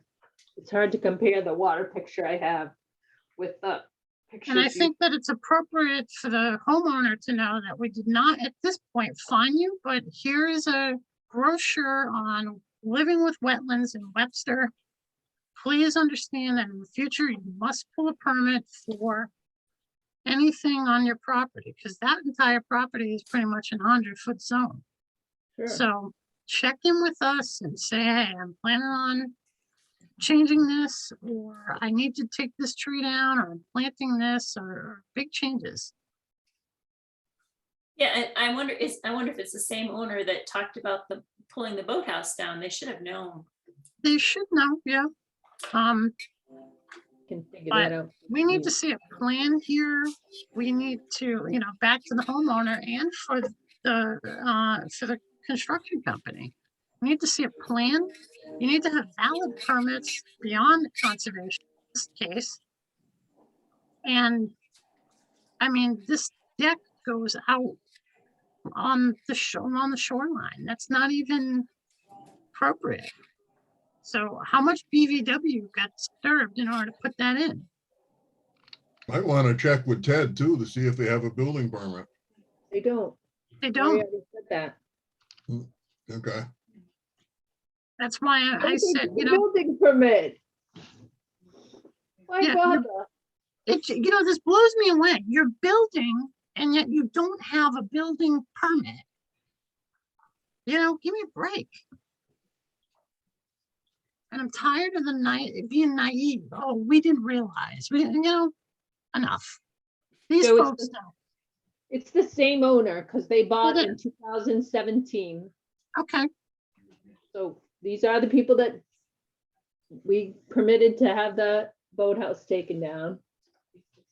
And I think if you look back at, it's a long time ago and 1,000 projects later, I've helped permit. But I think, one of the questions from Joe Kunkel might have been, well, what do you plan on doing here after you're going to build another boathouse or what are you going to do? And I think they may have made a comment as to what they might do. So it'd be interesting to look at what the comments were. Oh, in the minutes, yeah. The minutes, yep. All right. Any further comments, please send an email to Mary and we'll go from there. So what else is on this report, Mary, so we can pack it up? I don't think there's really, read it, Joey. I don't think there's anything worth talking about. We can go to bed. Yeah, Mary met with folks from engineering for the new proposed adjustments or modifications to the school.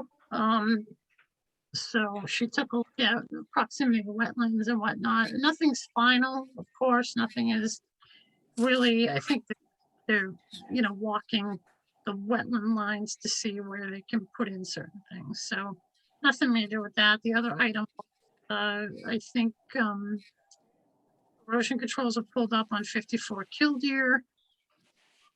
But aside from that, everything else looked good, right, Mary? Yeah, most of the Needs places. to be stabilized, but Yeah. they're still under construction. So. Yeah, no, the driveway is huge though. This is one of those confusing, like the original driveway had a circle in the middle. Oh. So that Did one, we approve a driveway that big? that I think is one of those things that might have slipped through. Like it's not clear on the plan how big the new driveway is. We need to take these things into account. And It's just, I think we may have assumed that there was going to be a circle in the middle like the old one had. Well, It's huge. I'd point out that with the impervious calculations, you probably could see whether it was actually included as a Yeah, circle or the whole thing, because that's all impervious. yeah. And I believe I remember back along saying, hey, why don't you take that Japanese maple that's in the middle there and reuse it in your planting plan? Yeah. Because there was a grouping of trees that was coming out. It mainly looked like everything is intact, but there was a bunch of trees that they were planning on taking down in the back and on the side there. But I remember the owner was very attached to how wooded and everything looked. But, sometimes when you get into these projects, you realize, what, it doesn't make sense. Might as well change it for my kids, Anyway, anything else? I don't Yeah, think there's yes, anything Mr. else. Chairman, Yes. I have some bad news for you. Oh, no. Oh, yes.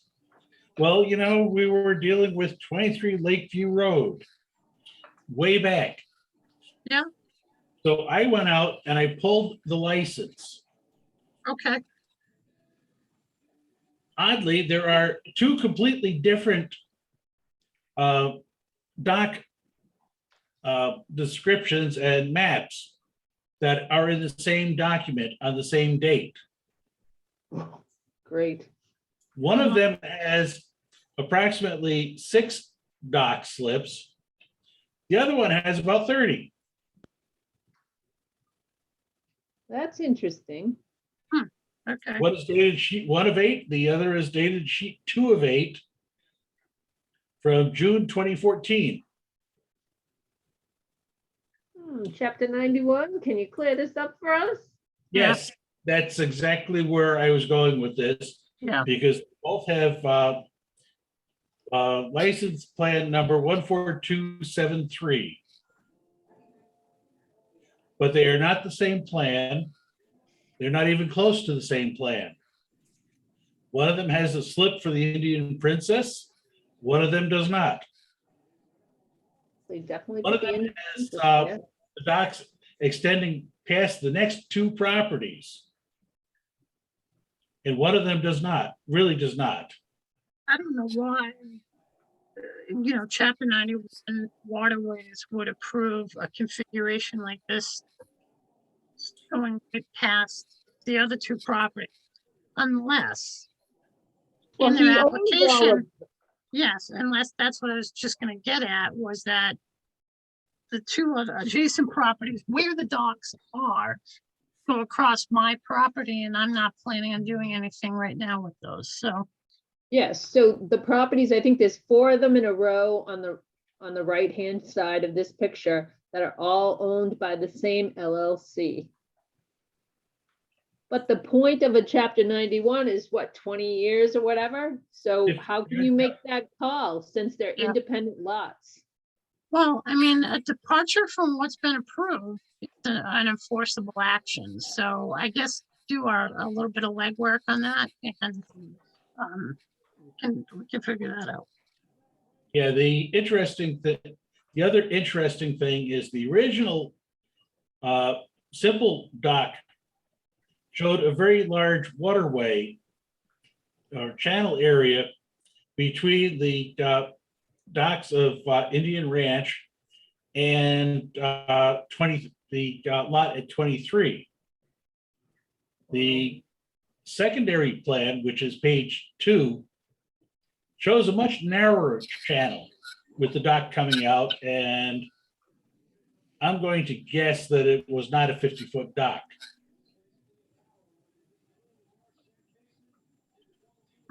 Okay. Very interesting. Yeah, it looks like it's about 1 inch, and I believe, hang on. Unfortunately, even when you print them off in from the PDF, the resolution is not real good. So I got to look at the scale here. Okay, it's 1 inch to 1 inch is 50. So with that, I just want to see what kind of dock they actually had.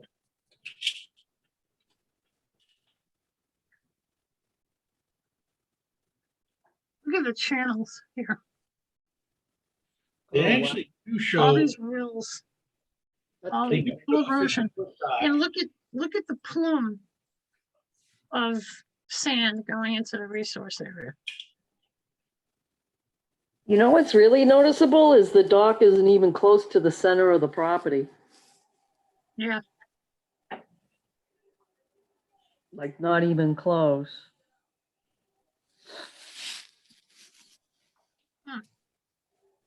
Yeah, and that is actually the description that you get on sheet 1 of 8.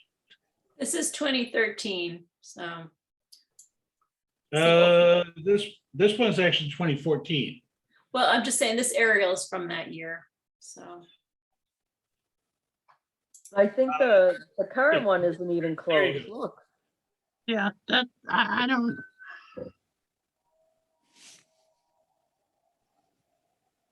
Yeah, really interesting to hear what chapter 91 says about which dock configuration is the real one. Well, that's why I was pointing it out, is the fact that you have 2 distinctly different maps with no distinction as to which is the current, which is the new one or the modification or anything else. Well, They're I just think, in there. I think Fred has just offered to contact Chapter 91. Question. No, because I don't have any contacts with DEP. I'll give you their email, Fred. Yeah, Chrissy from Waterway, she's really good. She is good. Well, you give me a contact, but I can find this, but trying to find an email in the DEP, forget it. Yeah. That's out of my pay grade. Yeah. All right, thank you, Fred. Folks, anything else? Nope. All right. Can I get a motion for adjournment at 9:04? I will do that. Thank you, Fred. Yeah. Second. All in Well, favor? I've been remiss in my duties. All in favor? Yes. Hi. Okay, aye. Hi, Captain. Aye. All right, everyone. Thank you very much. I appreciate it. I'll see you all on the Thank you. 20th. And any residents, thank you very much. Happy holidays. Good night. Thank Good you. night. Bye. Merry Christmas.